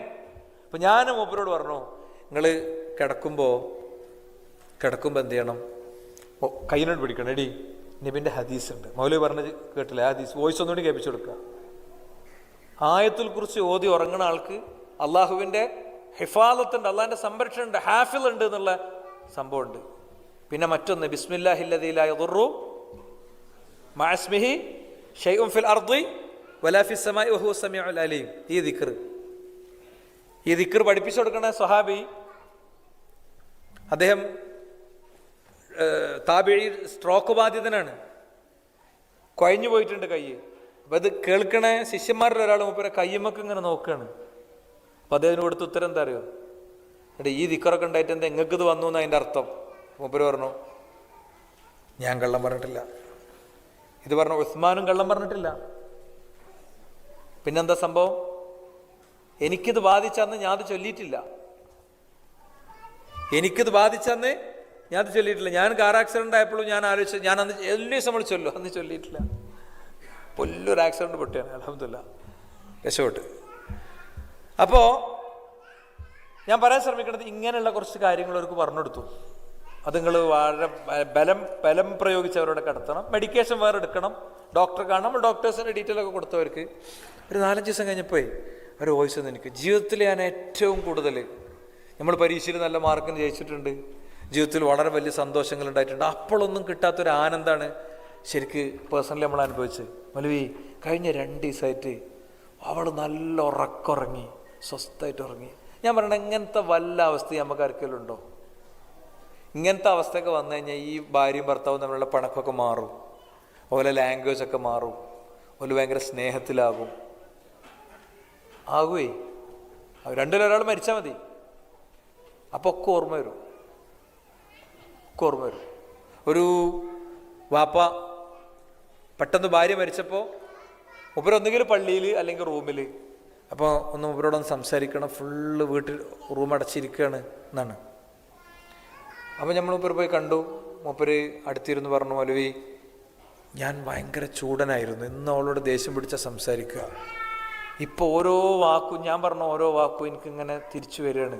അവളില്ലാതായപ്പോഴാണ് മനസ്സിലാണ് അവൾ ഗുളികയും കൊണ്ടുവരുമ്പോൾ എനിക്ക് കീറായിരുന്നു. ഞാൻ എന്താ ചെറിയ കുട്ടിയാണ് ഞാൻ ചോദിച്ചിരുന്നത്. അവളില്ലാതെ ഈ ബെഡിൽ ഇങ്ങനെ കിടക്കുമ്പോൾ വല്ലാത്തൊരവസ്ഥയാണ് മൗലവി, പറ്റണില്ല എനിക്ക്. ഇപ്പം ഞാൻ പള്ളിക്ക് പോയിരിക്കണം, എന്താ അറിയോ, തൊട്ടപ്പുറത്ത് അവളെ ഖബറില്ലേ, ഞാനവിടെ ഇങ്ങനെ കിടക്കും. ഞാൻ ആ ഖബറിലാണ് കിടക്കണമെന്നുള്ള ഫീലിങ്ങിലാണ്. നിങ്ങൾ മക്കളോട് പറയണം, ഇവിടെ തിന്നാനും കുടിക്കാനുള്ളതൊന്നും ഞാനിവിടെ ഇരുന്നാൽ മുടങ്ങൂലല്ലോ, ഞാൻ കുറച്ച് ഖുർആൻ ഓതി ഇരിക്കട്ടെ, ഓരോട് എന്നെ ഇങ്ങനെ വിളിക്കണ്ട നിങ്ങൾ പറയണം. ഇതായിരിക്കും അവസ്ഥ. ഭയങ്കര ഡയലോഗൊക്കെ വിടണവർ നല്ലോണം ആലോചിച്ചോളി. എനിക്ക് ഏറ്റവും അടുത്തൊരു സുഹൃത്ത്, അദ്ദേഹത്തിൻ്റെ ഭാര്യ പെട്ടെന്ന് അബോധാവസ്ഥയിലായി ഹോസ്പിറ്റലൈസ് ചെയ്ത് ഞാൻ അദ്ദേഹത്തെ കാണാൻ വേണ്ടി ചെല്ലുകയാണ്. ഞാനെൻ്റെ സ്പീച്ചിലൊക്കെ പൊതുവെ പറയും, കുഞ്ഞിന് കുപ്പിപ്പാൽ കൊടുത്ത് അബോധാവസ്ഥയിൽ കിടക്കുന്ന ഭാര്യയെ കാത്തു നിൽക്കുന്ന അവസ്ഥ നിങ്ങൾക്ക് വന്നിട്ടുണ്ടോ എന്ന് ഞാൻ എങ്ങനെ പ്ലാൻ ചെയ്തിട്ടില്ലെങ്കിലും ചില ടോക്കിലൊക്കെ അത് വരും. അത് ഞാൻ കണ്ടൊരു കാഴ്ചയാണ്. 1.5 വയസ്സുള്ള കുഞ്ഞിന് പാലും കൊടുത്ത് കഴിഞ്ഞ 48 മണിക്കൂർ അയാളോട് ഇരിക്കുകയാണ്. കണ്ടപ്പോൾ അയാൾ കരഞ്ഞു. ഞാൻ അപ്പം അയാളെ ഓർമ്മിപ്പിച്ചു, നിങ്ങൾ ചെയ്ത ഇന്ന കാര്യങ്ങൾ, ദീനി രംഗത്ത് ദാവാ രംഗത്ത് ഒക്കെ ചെയ്ത ഇന്ന കാര്യങ്ങൾ മുൻനിർത്തി പ്രാർത്ഥിക്കുക, അതിനുള്ളതാണ് അതൊക്കെ. നമ്മൾ 8 മണിക്കൂർ ജോലിൻ്റെ തിരക്കും ഭയങ്കര പ്രശ്നമൊക്കെ പറഞ്ഞ് ദീനി ദാവാ രംഗത്ത് നിന്ന് എങ്ങനെയൊക്കെ മാറാം, എങ്ങനെയൊക്കെ ഉത്തരവാദിത്വത്തിൽ നിന്ന് മാറാം, എങ്ങനെയൊക്കെ എനിക്ക് പേഴ്സണലായി പുതിയ അച്ചീവ്മെൻറ്റുകളിലേക്ക് പോകാമെന്നാണ് ആലോചിക്കുക. അള്ളാഹു മഹാപരീക്ഷണങ്ങൾ തന്ന് അള്ളാഹുവിൻ്റെ മുമ്പിൽ തവസ്സുലിന് വേണ്ടി വെക്കാൻ ഒന്നുമില്ലാത്ത ഹതഭാഗ്യവാന്മാരായി നമ്മൾ മാറരുത്. അപ്പം ഞാൻ അവനെ ഓർമ്മിപ്പിച്ചു. അവൻ ചെയ്ത ചില കാര്യങ്ങൾ, എനിക്കറിയണ ചില കാര്യങ്ങൾ ഞാൻ അവനെ ഓർമ്മിപ്പിച്ചു. ഏത് വലിയ കോൺഫറൻസുകളൊക്കെ ഉണ്ടാകുകയാണെങ്കിലും അവിടുത്തെ ടോയ്ലറ്റൊക്കെ അവസാനം ക്ലോസ് ചെയ്ത് അതിൻ്റെ എല്ലാ സാധനവും വൃത്തിയാക്കി എല്ലാവരും പോയി കഴിഞ്ഞാൽ അങ്ങനത്തെ കാര്യങ്ങളിലൊക്കെ ഇടപെടുന്ന ഒരു സഹോദരനാണ്. നീ അത് മുൻനിർത്തി പ്രാർത്ഥിച്ചോ, ഓള് നേരം വെളുക്കുമ്പോൾ എൻ്റെ കൂടെ നല്ല ഇവിടുത്തെ ക്യാൻറ്റീനിൽ നിന്ന് ചായ കുടിക്കുമെന്ന് പറഞ്ഞാണ്. സമാധാനിപ്പിക്കാൻ വേണ്ടി പറഞ്ഞാണ് കേട്ടോ. പിന്നെ ഇങ്ങനെ ചോദിച്ചോ, എന്തെങ്കിലും നിങ്ങളെ മേലെ ഇഷ്യൂ ഉണ്ടായിരുന്നോ? അങ്ങനെ വളരെ ഡോക്ടർമാരെല്ലാ ടെസ്റ്റും നടത്തിയിട്ട് ഒന്നും കാണുന്നില്ല. അപ്പോൾ അങ്ങനെ പറഞ്ഞു, ഞാൻ അവളോട് ഭയങ്കര ഷൗട്ട് ചെയ്തിരുന്നു. സത്യത്തിൽ ആ വിഷയത്തിൽ അവൾ പ്രതിയല്ല, ഞാൻ അവളോട് ഭയങ്കര ക്രൂരമായി ഇടപെട്ടിരുന്നു. അപ്പോൾ എനിക്ക് താങ്ങണിലിട്ടോ എന്ന് ഇടയ്ക്കിടക്കോട് പറയലുണ്ട്. ഞാൻ അതാകുമോ, അത് നീ ഡോക്ടറോട് പറഞ്ഞിരുന്നോന്ന് ചോദിച്ചില്ല. ആറമ്മ എനിക്കറിയുന്ന ആൾ, ഞാൻ അദ്ദേഹത്തെ പോയി കണ്ടു സംസാരിച്ചു. ഡോക്ടർ പറഞ്ഞു അതായിരിക്കും, വേറെ പ്രശ്നമൊന്നുമില്ല, അത് റിക്കവറി ചെറിയൊരു ടൈം കഴിയുമ്പോൾ റിക്കവർ ചെയ്ത് വന്നോളൂ. പറഞ്ഞ പോലെ തന്നെ രാവിലെ ആയപ്പോൾ തന്നെ അവളുടെ റിക്കവർ ചെയ്ത് വന്നു. ഞാൻ പറഞ്ഞേ, നമ്മളൊരു ട്രോമയിൽ എത്തിയതിൻ്റെ ശേഷം നമുക്ക് പറഞ്ഞതും ചെയ്തതും ഒക്കെ പിന്നീട് നമ്മളങ്ങനെ വേട്ടയാടും. ഭർത്താവ് വന്നിട്ട് കൊലായ്മ ഇരുന്നു, മലപ്പുറം ഭാഷയിൽ പറഞ്ഞാൽ ആ പുറത്തുള്ള തിണ്ണുണ്ടല്ലോ അവിടെ ഇരുന്നു. നട്ടുച്ച നേരത്തെ ഒരു ചായ എടുക്കടി പറഞ്ഞു. ഭാര്യ പറഞ്ഞു, ഞാൻ നിങ്ങൾക്ക് പയറും മീനും ഒക്കെ ഉണ്ടാക്കി വെച്ചാൽ ഇനിയിപ്പോൾ ഒരു ചായ വേണോ? ഞാൻ പറഞ്ഞാൽ എടുക്കാൻ എനിക്ക് നല്ലത്. അങ്ങനെയാണല്ലോ പഴയ കാരണന്മാരുടെ ശൈലിയാണത്. ആ കാരണന്മാരുടെ ശൈലി 2 ഇംഗ്ലീഷ് വാക്കും കൂടി കൂട്ടിയിട്ട് പറയണ ചില അമുക്കുകളൊക്കെ ഉണ്ട്. ഞാനങ്ങനെ പറയാം. ആണാണെങ്കിലും പെണ്ണാണെങ്കിലും. അപ്പോൾ ഓര് പറഞ്ഞു എന്താ അറിയോ, നിങ്ങൾ പറഞ്ഞ കേൾക്കൽ തന്നെയല്ലേ എൻ്റെ പണി, എന്നാൽ ചായ ഉണ്ടാക്കി തരാം, അതിനിപ്പോൾ എന്താ ചൂടാക്കണം നിങ്ങൾ? ഇതാരെ പറയണറിയോ? ആ മനുഷ്യൻ എന്നോട് പറയണേ. ഞാൻ അദ്ദേഹത്തെ കാണാൻ ചെന്നപ്പോൾ മക്കളെയൊക്കെ പുറത്താക്കിയിട്ട് വാതിൽ കുറ്റിട്ട് അദ്ദേഹത്തിൻ്റെ തോളിൽ കിടന്ന് കരഞ്ഞു പറഞ്ഞത്. അത് മൗലവി, ഞാൻ ചെന്ന് നോക്കിയപ്പോഴേ അവളുണ്ട് സിമൻ്റ് തറയിൽ മരിച്ച് കിടക്കുന്നുണ്ട്. ചായ എനിക്കെന്തേ തരാത്തെന്നുള്ള ദേഷ്യം തീർക്കാൻ ചെന്നതാണ്. ചായ അവിടെ ഇങ്ങനെ തിളക്കുന്നുണ്ട്. അവളുണ്ട് സിമൻ്റ് തറയിൽ വായെന്നൊന്നും അറിയുമ്പോൾ വന്ന് ഇങ്ങനെ കിടക്കുന്നുണ്ട്. പോയി മൗലവി. പക്ഷെ അവൾ ജയിച്ചിട്ടാണ് പോയത്, ഞാൻ തോറ്റിട്ടും. അവൾ ജയിച്ചു. ഞാൻ എങ്ങനെ ദേഷ്യം പിടിച്ചാലും അവൾ തിരിച്ച് ദേഷ്യം പിടിക്കൂല. ഞാനാണെങ്കിലോ അന്നും അവളോട് നല്ലോണം പറഞ്ഞിട്ടാ പോയത്. ഞാൻ അദ്ദേഹത്തെ ആശ്വസിപ്പിച്ചു. നിങ്ങൾക്ക് തോന്നുന്നുണ്ടോ നിങ്ങളെ ഭാര്യ ഇതൊക്കെ മനസ്സിൽ വെക്കുന്നത് തോന്നുന്നുണ്ടോ? അങ്ങനെ ആലോചിച്ചു. മുമ്പര് മനസ്സിൽ വെക്കാൻ മാത്രമൊക്കെ പറഞ്ഞിട്ടുണ്ട് ഞാൻ. അപ്പം ഞാൻ ഒരു സംഭവം ഓർമ്മിപ്പിച്ചു. ഇടയിലുണ്ടായൊരു സംഭവം, അതിൽ ഞാൻ ഇടപെട്ട ഒരു സംഗതി ഓർമ്മിപ്പിച്ചു. അന്ന് എന്ത് താത്ത പറഞ്ഞത് ശരിയാണ്, ആയിരിക്കും, അവളൊന്നും മനസ്സിൽ വെക്കൂലായിരിക്കും, അല്ലേ? അപ്പം ഞാൻ പറയണത്രേ ഉള്ളൂ, ഈ ജീവിതം ഇവിടെ അവസാനിക്കേണ്ടതല്ല, ഈ ജീവിതം ഇവിടെ തീരേണ്ടതല്ല. നാളെ അവളെയും കൈ പിടിച്ച് സ്വർഗത്തേക്ക് പോകാനുള്ളതാണ്. അവിടെ ചെല്ലുമ്പോൾ അവിടുത്തെ സുഖസൗകര്യങ്ങളെക്കുറിച്ച് അള്ളാഹുവിൻ്റെ റസൂൽ പഠിപ്പിച്ചിട്ടുണ്ട്. എന്താണ്? ഇന്ന അദ്ന മഖഅദി അഹദികും മിനൽ ജന്ന. സ്വർഗത്തിലെ ഏറ്റവും ചെറിയ സൗകര്യം കിട്ടണ ഇരിപ്പിടം കിട്ടുന്ന ആൾക്ക് പോലും ആൾക്ക് ഇഷ്ടം പോലെ കിട്ടുന്നതാണ്. ഹദീസിൻ്റെ വിശദാംശത്തേക്ക് ഞാൻ പോകണില്ല. അങ്ങനെയായിരിക്കും ആ ഒരു സംഭവം ഉണ്ടാകുക എന്നാണ്. അതുകൊണ്ട് നമ്മുടെ പെരുമാറ്റവും സ്വഭാവമൊക്കെ ഒന്ന് നന്നാക്കണം ശരിക്ക്. ഇല്ലെങ്കിൽ എന്താ പറയുക, നമ്മളെ മക്കൾ കല്യാണം കഴിക്കൂല, അവരുടെ ജീവിതമൊക്കെ തകരും, മക്കൾ പ്രണയത്തിലേക്ക് പോകും, ഒരുപാട് വിഷയങ്ങളുണ്ട്. ഇതിലെന്താ പ്രശ്നം എന്ന് വെച്ച് കഴിഞ്ഞാൽ, ഞാൻ നിങ്ങൾക്കൊരു 3 പ്രകൃതങ്ങൾ പറഞ്ഞുതരാം. നിങ്ങളെ പ്രകൃതങ്ങൾ നിങ്ങൾ ഐഡൻറ്റിഫൈ ചെയ്യണം. രണ്ടാളും ഇരുന്നിട്ട് ചെന്നിട്ട് ഇവിടെ കൂടുതലും കുടുംബിനികൾ കൂടുള്ള ആളുകളാണെന്നാണ് എനിക്ക് ആ ഫോമെന്ന് ഫീൽ ചെയ്തത്. ഒരു പ്രത്യേക സമയം വരെ ഫോം ഞാൻ ചെക്ക് ചെയ്തിട്ടുണ്ടായിരുന്നു. അതിൻ്റെ റെസ്പോൺസ് ഒന്നും കൂടി എടുത്ത് സോറി. പിന്നെ എന്താണെന്ന് വെച്ച് കഴിഞ്ഞാൽ, ഇപ്പം ചില ആളുകളുടെ ഒരു സ്റ്റേജ് എന്ന് പറയുന്നത് അതിന് ഓഡിറ്ററി എന്നാണ് പറയുക. ഓഡിറ്ററി അവർക്ക് ജസ്റ്റ് കേട്ടാൽ മതിയാവും. ഒരു കാര്യം ചെയ്തു കൊടുത്തു കഴിഞ്ഞാൽ താങ്ക്സ് എന്ന് പറഞ്ഞാൽ മതിയാവും. താങ്ക്സ് പറഞ്ഞിട്ടില്ലെങ്കിൽ ഒരു ഇടങ്ങേറുണ്ടാവും. നല്ല കാര്യം ചെയ്തിട്ട് എന്ത് ചങ്ങായാവും. ഇപ്പം നമ്മളവൻ്റെ രാജ്യം തരേ, പാകിസ്ഥാനാണ്, ബംഗ്ലാദേശിയാണ് അല്ലേ, വേഗം നമ്മളണ്ട് ഇതാവും. എന്നാലും ഒരു താങ്ക്സ് എന്ന് പറഞ്ഞാൽ തന്നെ ചില ആളുകൾക്ക് ക്ലിയർ ആവും. അയാൾ നമ്മൾ പറയും ഓഡിറ്ററി എന്നാണ് അയാളെ പറയാം. ഇനി രണ്ടാമത്തെ ഒരു ടൈപ്പ് എന്ന് പറയുന്നത്, അയാൾ കുറച്ചുകൂടി വിഷ്വലി ഇമ്പോർട്ടൻ്റ് ഒരു പേഴ്സൺ ആയിരിക്കും.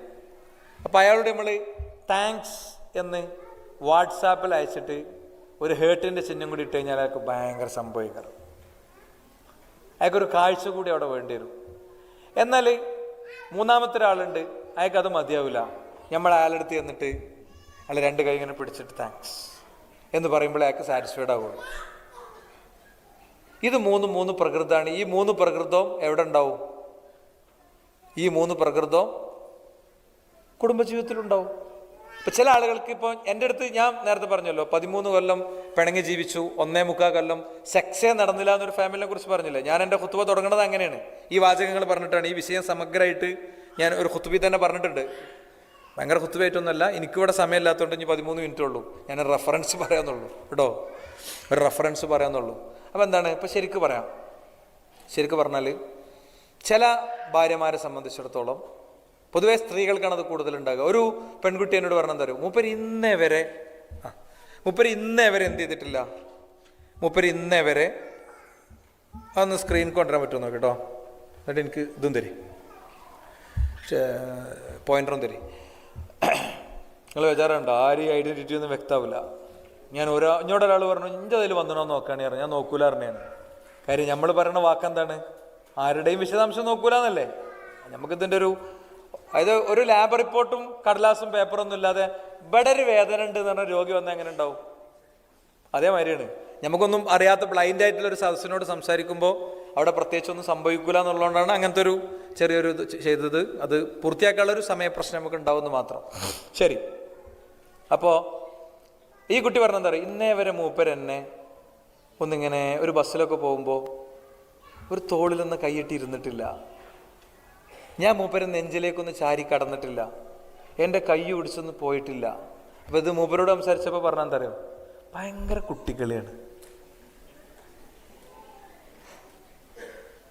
അപ്പോൾ എനിക്ക് നല്ല പേഴ്സണലി ഭയങ്കര ഓപ്പണായിട്ട് പറയാം, ഞാൻ എൻ്റെ മോന്തൊക്കെ ഒന്ന് തരുന്നറിഞ്ഞാണ്. ഞാൻ നബിൻ്റെ ഒരു അനുഭവം പറഞ്ഞെടുത്തു. റസൂലുള്ളാഹി സ്വല്ലല്ലാഹി അലൈഹി വസല്ലം ആയിഷ ബീവി കടിച്ച കോഴിൻ്റെ കുറകില്ലേ, അതിന് വാങ്ങിയിട്ട് അവിടെ തന്നെ വായ വെച്ചാൽ കടിച്ചു. ആയിഷ ബീവി പറഞ്ഞു, എൻ്റെ ഉമനീരും പ്രവാചകൻ്റെ ഉമനീരും ഒന്നിച്ചു വന്നു. നമ്മളെ സംബന്ധിച്ചിടത്തോളം എന്താണത്, ചില ആളുകൾക്ക് അത് ഭയങ്കര കുട്ടിക്കളിയാണ്. എന്നാലും വേറൊരു പ്രശ്നമുള്ള എന്താ വെച്ച് കഴിഞ്ഞാൽ, ഈ വ്ളോഗർമാരുണ്ടല്ലോ, നമ്മളെ മറ്റേ ടീം, മുട്ടമാല ടീം, ഓരത് കേട്ടിട്ട് പിന്നെ അതിൻ്റെ അപ്പുറത്തത് കേട്ടു കൊടുക്കണ ഒരു ടീമുണ്ട്. എന്താ, സർപ്രൈസ് കിട്ടാത്തതിന് തെറ്റുക. അതങ്ങനെ കിട്ടേണ്ട സാധനമല്ല കേട്ടോ. ചില ആൾക്കാർക്ക് ഇതൊന്നും ഓർമ്മ ഉണ്ടാവില്ല. അപ്പോൾ എനിക്ക് 5 കുട്ടികളുണ്ട്, ഞാൻ 5 കുട്ടികളുടെ ഡേറ്റ് ഓഫ് ബർത്ത് നിങ്ങൾ ചോദിച്ചോക്കണേ, എനിക്കറിയില്ല. അപ്പോൾ ഞാൻ വൈഫിനെ വിളിക്കടി, അപ്പോൾ ഒരു വാട്സാപ്പിലൊരു സാധനം കുത്തിട്ട് തരും, ഒക്കെ അവിടെ ഉണ്ട്. ഇനി വേറൊരു തമാശയുള്ള എൻ്റെ വളരെ അടുത്തൊരു സുഹൃത്തുണ്ട്, ഓനും അറിയില്ല, ഓനും പെണ്ണുങ്ങൾക്കും അറിയില്ല, കുട്ടികളുടെ ഡേറ്റ് ഓഫ് ബർത്ത് അറിയില്ല. അപ്പോൾ അതൊരു ഭയങ്കര ഇഷ്യൂ ആയിട്ട്, അതിപ്പോൾ ആണെങ്കിൽ ഒരു ഭയങ്കര ഇഷ്യൂ ആയിട്ട് കൊണ്ടുപോകാം. ഡേറ്റ് ഓഫ് ബർത്തിൻ്റെ ഒന്നും ഇവിടെ ഇങ്ങനെ കാത്തിക്കണം, ഭയങ്കര കാത്തിക്കല്. ഓൻ വന്ന് നോർമലി വന്നു, എന്താ വിശേഷം, എന്താ ഭയങ്കര ചോദിക്കണമെങ്കിൽ തന്നെ ഭയങ്കര ടൈറ്റാണ് കേട്ടോ. മസിലൊക്കെ പിടിച്ച് ഓഫീസത്തെ ഫയലൊക്കെ ഓഫീസിൽ വെക്കണം, വീട്ടിലത്തതൊക്കെ വീട്ടിൽ വെക്കണം. പിന്നെയും കൊണ്ടുപോകാൻ പറ്റിയ വീട്ടിലത്തേ ഉള്ളൂ അല്ലേ. ഇപ്പം നമ്മളൊക്കെ സ്കൂളിൽ ചെന്നാൽ രാവിലെ 10 മണി മുതൽ 4 മണി വരെ ഞാൻ ധൈര്യമായിട്ട് തരും നിങ്ങൾക്ക്. നമ്മൾ ക്ലാസ് ടൈമിൽ ഒരു ഫോൺ അറ്റൻഡ് ചെയ്തിട്ടുണ്ടാവില്ല, എനിക്ക് ഉറപ്പിച്ച് പറയാൻ പറ്റും. ഉമ്മാൻ്റെ ഫോണ് നിസ്കാരത്തിലല്ലാതെ എപ്പോൾ ഒന്നല്ല നമ്മൾ എടുക്കും ഉമ്മാൻ്റെ ഫോണ്. എന്താ അപ്പോൾ പണ്ടൊക്കെ നമുക്ക് വീഴ്ച പറ്റിയൊരു ഏരിയയാണത്. നമ്മൾ കുറച്ചും കൂടിയൊക്കെ സംഘടനാ രംഗത്തും പ്രബോധന രംഗത്തൊക്കെ ഉള്ളതുകൊണ്ട് ആളുകൾ വിളിച്ചുകൊണ്ടിരിക്കും. അതിനൊക്കെ ഉത്തരം കൊടുത്തത് നമ്മളെ ഫർളായിനാണ്, നമ്മളെ ചോറാണ്, അവിടെ നമ്മൾ പണിയെടുത്തിട്ടില്ല, നമുക്ക് കുറ്റം കിട്ടും പഠിച്ചുകൊണ്ടിരുന്നത്. അപ്പം അങ്ങനെ ആകെ ബോസിനോടൊക്കെ തെറ്റിയിട്ട് കയറാൻ വന്ന്. ഇവളാണെങ്കിൽ ഇപ്പോൾ ഒരു സർപ്രൈസ് കിട്ടുന്നൊക്കെ കരുതി കാത്തു കയറാം. ഗിഫ്റ്റ് ഒക്കെ കൊടുക്കാൻ അള്ളാഹുവിൻ്റെ റസൂൽ പറഞ്ഞിട്ടുണ്ട്. എന്താണ് റസൂലുള്ളാഹിന്റെ ഹദീസ് ഇങ്ങനെയാണ്, തഹാദൗ തഹാബു, നിങ്ങൾ ഹദിയ കൊടുക്കൂ, നിങ്ങൾ ഇഷ്ടമുള്ളവരാകൂ. പക്ഷെ അത് പിടിച്ചു വാങ്ങേണ്ട ഒരു കാര്യമൊന്നുമല്ല.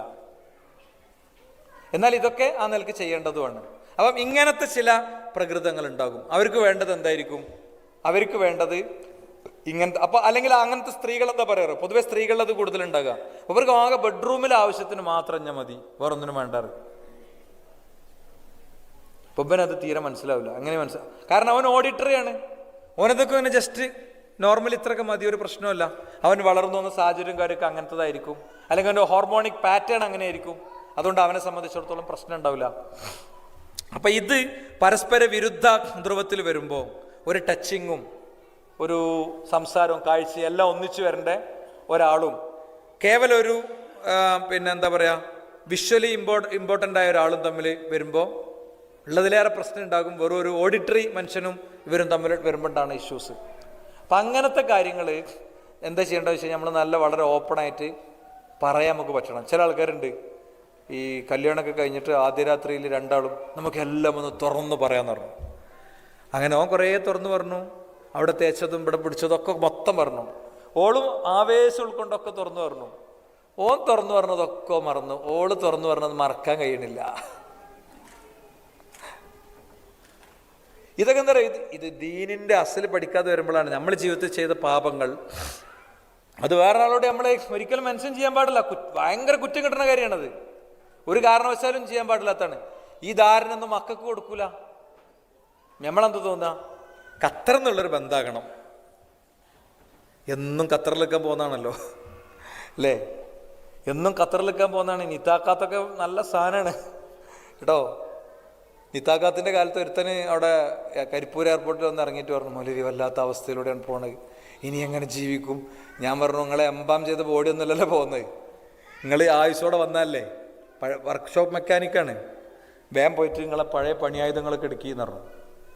എന്നിട്ടോ ഒരു മൊബൈൽ വർക്ക്ഷോപ്പ് യൂണിറ്റ് എന്നിട്ട് കുറച്ച് ബോർഡ് വെക്കാൻ പറഞ്ഞു. മൊബൈൽ വർക്ക്ഷോപ്പ് യൂണിറ്റ് എന്നിട്ട് നമ്പറും വെച്ചു. പണിയോട് പണി, ഒരു പ്രശ്നമില്ല, ഓനോട് സെറ്റിൽഡായി. നമ്മൾ പലപ്പോഴും എന്താ വെച്ചാൽ വളരെ ലിമിറ്റഡ് സ്പേസിൽ നിന്നിട്ട് ഇത്തരം വിവാഹബന്ധങ്ങളൊക്കെ കാണുള്ളൂ. അവിടുന്ന് മാറി ചിന്തിക്കാൻ കഴിയുക എന്നുള്ളത് വളരെ ഇമ്പോർട്ടൻ്റ് ആയിട്ടുള്ളൊരു കാര്യമാണെന്നാണ് ഈ കാര്യത്തിൽ എനിക്ക് ഓർമ്മപ്പെടുത്താനുള്ളത്. അതുകൊണ്ട് കാര്യമില്ല, അത് ലോക്കാണ്ട്. അപ്പോൾ പിന്നെ ഇതിലുള്ളൊരു കാര്യം എന്ന് പറയുന്നത് പരസ്പരം ഉണ്ടാകേണ്ട കുറച്ച് അണ്ടർസ്റ്റാൻഡിങ്ങുകളുണ്ട്. എന്താണ് വീട്ടു ഞാൻ പണ്ടൊരു പെടൽ വെട്ടിയിരുന്നു. ഞാൻ നമ്മളൊരു സംവിധാനത്തിൽ പോയിട്ട് ഗൾഫിലെ സ്ത്രീകൾക്ക് പൊതുവെ പണി കുറവാണ് പറഞ്ഞു കഴിഞ്ഞ് ഞാൻ എണീറ്റതേ എനിക്ക് ഓർമ്മയുള്ളൂ. പിന്നെ വാട്സപ്പൊക്കെ ഭയങ്കര മെസ്സേജ്, താങ്കൾ അങ്ങനെ പറയാൻ പാടുണ്ടോ? ചില ആളുകൾ, മൗലവി അങ്ങനെ പറയണോ, അത് ശരിയാണോ, താങ്കൾ അങ്ങനെ പറയാൻ കാരണം എന്താണ്? ഞാൻ വീട്ടിൽ വന്നപ്പോൾ എന്നോട് വൈഫ് വെച്ചു, നിങ്ങൾ എന്തേ പറഞ്ഞേനോ? എനിക്ക് കുറേ ആളുകൾ മെസ്സേജ് അയക്കുന്നുണ്ടല്ലോ. ഞാൻ ഉദ്ദേശം എന്താ വെച്ച് കഴിഞ്ഞാൽ, ഈ അടക്ക, തേങ്ങ ഇതൊക്കെ ഏറ്റിക്കൊണ്ടിരുന്നൊരു പരിപാടിയുണ്ട്, നമ്മുടെയൊക്കെ പേരിലുണ്ട്. പാടത്തുള്ള പണി, ഇങ്ങനെയുള്ള കുറേ ഏരിയ ഉണ്ട്. ഇതൊന്നുമില്ല. പൊതുവേ എല്ലാം പാക്കറ്റഡ് സാധനങ്ങളായിരിക്കും. ഇപ്പം ഞാൻ കുവൈത്തിൽ ചെന്നപ്പോൾ എൻ്റെ ഒരു സുഹൃത്ത് മീൻ മാർക്കറ്റിൽ പോയിട്ട് 15 കിലോ മീൻ വാങ്ങി. എന്താണെന്ന് വെച്ചാൽ ഒരാഴ്ചക്കുള്ളതാണ് പറഞ്ഞു. ഇവിടെ ഇരിക്കുകയാണെങ്കിലും ഫ്രിഡ്ജിലാണ്, അവിടെ ഇരിക്കുകയാണെങ്കിലും ഫ്രിഡ്ജിലാണ്, എണ്ണ പൈസ ലാഭമാണ് പറഞ്ഞു. അപ്പം ഇങ്ങനെയുള്ള കുറേ എക്സ്പീരിയൻസ് എനിക്കുണ്ട്. ആ എക്സ്പീരിയൻസിൻ്റെ സൈഡിൽ നിന്നാണ് ഞാൻ പറഞ്ഞത്. അവസാനം ഞാൻ മാറ്റി പറഞ്ഞു. ഞാൻ പറഞ്ഞു, ഗൾഫിലെ സ്ത്രീകൾക്ക് ഭയങ്കര പണിയാണ് കേട്ടോ. പണി എന്നൊക്കെ പറഞ്ഞാൽ ആലാക്കിൻ്റെ പണിയാണ്. എനിക്കറിയാതെ പറഞ്ഞു. അപ്പം ഞാൻ ട്രോൾ ചെയ്തതാണ് നിങ്ങൾക്ക് മനസ്സിലായ സാധനം കേട്ടോ. ഇനിയിപ്പോൾ നിങ്ങൾ എത്ര ഉണ്ടാക്കണ്ട. ആണുങ്ങൾക്ക് പലപ്പോഴും പറ്റുന്നൊരു പ്രശ്നം എന്താ അറിയോ, അനക്കെന്താ പണിയെന്ന് ചോദിക്കും. കണ്ണൂരത്തെ അനക്കല്ല, മലപ്പുറത്തുള്ള അനക്കുണ്ട്. നിനക്കെന്താ പണി ചോദിക്കും. ഇവിടെ എന്താ പണി? ഇങ്ങനെ ഇരിക്കല്ലാതെ എന്തെങ്കിലും പണിയുണ്ടോ? ഞാൻ വെറുതെ ചോദിക്കണേ. ഞാൻ സാധാരണ ചോദിക്കേണ്ട ചോദ്യം കേട്ടോ ഈ വിഷയം പറയുമ്പോൾ. ഒരു പാമ്പേഴ്സും എത്ര പണിയുണ്ട് എന്ന് അറിയുന്ന ആളുകളൊന്നും കൈന്തിച്ചാണ്. 20 സെക്കൻഡേ തരുള്ളൂ. 3-4 കുട്ടികളുള്ള ആൾക്കാരാണ് തോനെ, ഒരു കുട്ടികളുള്ള വളരെ കുറച്ചുള്ളൂ. എൻ്റെയൊക്കെ കണക്കാൻ എടുത്തിട്ടുണ്ട്, വെറുതെ അല്ല, കൃത്യമായ കണക്ക്. ഇവിടെ 9+ നേടുന്ന ഒരാളിവിടെ ഉണ്ട്. മുപ്പര് പ്രതിഷേധിക്കാത്ത എന്തുകൊണ്ടാണെന്ന് അറിയില്ല. ശരി, ആണുങ്ങളോടെ ചോദിച്ചേ ഒരു പാമ്പേഴ്സും എത്ര പണിയുണ്ടെന്ന ചോദ്യം. അരണോല് കൈന്തിക്കുക. കറക്റ്റ് ഉത്തരം പറഞ്ഞാൽ അവിടെ കൊടുക്കും മൈക്ക. അവിടെ ബാക്കിൽ മൈക്ക കിട്ടുമോ? കിട്ടുമെങ്കിൽ സമയം പോകി വേണ്ട. അത് ഉണ്ടെങ്കിൽ ഉണ്ടോ അല്ലേ എനിക്ക് ആദ്യം പറഞ്ഞേരി. നിങ്ങൾ ബേജാറേണ്ട, ഞാൻ നിങ്ങളോട് പെട്ടെന്ന് ചോദിച്ചതല്ലേ, നിങ്ങളോട് നേരത്തെ പറഞ്ഞിട്ടില്ലല്ലോ. പ്രശ്നമല്ല കേട്ടോ, നിങ്ങളുടെ പ്ലാനിങ് പക്കയാണ്, ഇഞ്ഞ പ്രശ്നമാണ്. ഷംസുവിന് ചോദ്യം മനസ്സിലായിട്ടില്ല. ഷംസുവിന് വേണ്ടി ചോദ്യം ഒന്നുകൂടി ആവർത്തിക്കുന്നു. ഒരു പാമ്പേഴ്സുമ്മ എത്ര പണിയുണ്ട്? നിങ്ങൾ എണ്ണിക്കോളിട്ട് എനിക്ക് പറഞ്ഞു തരണം മേലെന്ന്. അരണോല് കൈ എന്തിച്ചാൽ മതി, പറയണ്ട. ക്ലിയർ ഇല്ലേ? യെസ്. ഇങ്ങനെയുണ്ട്. സക്കാത്തിൻ്റെ കണക്ക് മാതിരിയാണ്, അതെങ്ങനെ പറഞ്ഞാലും മനസ്സിലാവില്ല കേട്ടോ. അതേപോലത്തെ മസലയാണത്. ഒരു പാമ്പേഴ്സ് യൂസ് ചെയ്യുമ്പോൾ അതിൽ എത്ര ആക്ടിവിറ്റീസ് വരുന്നുണ്ട്?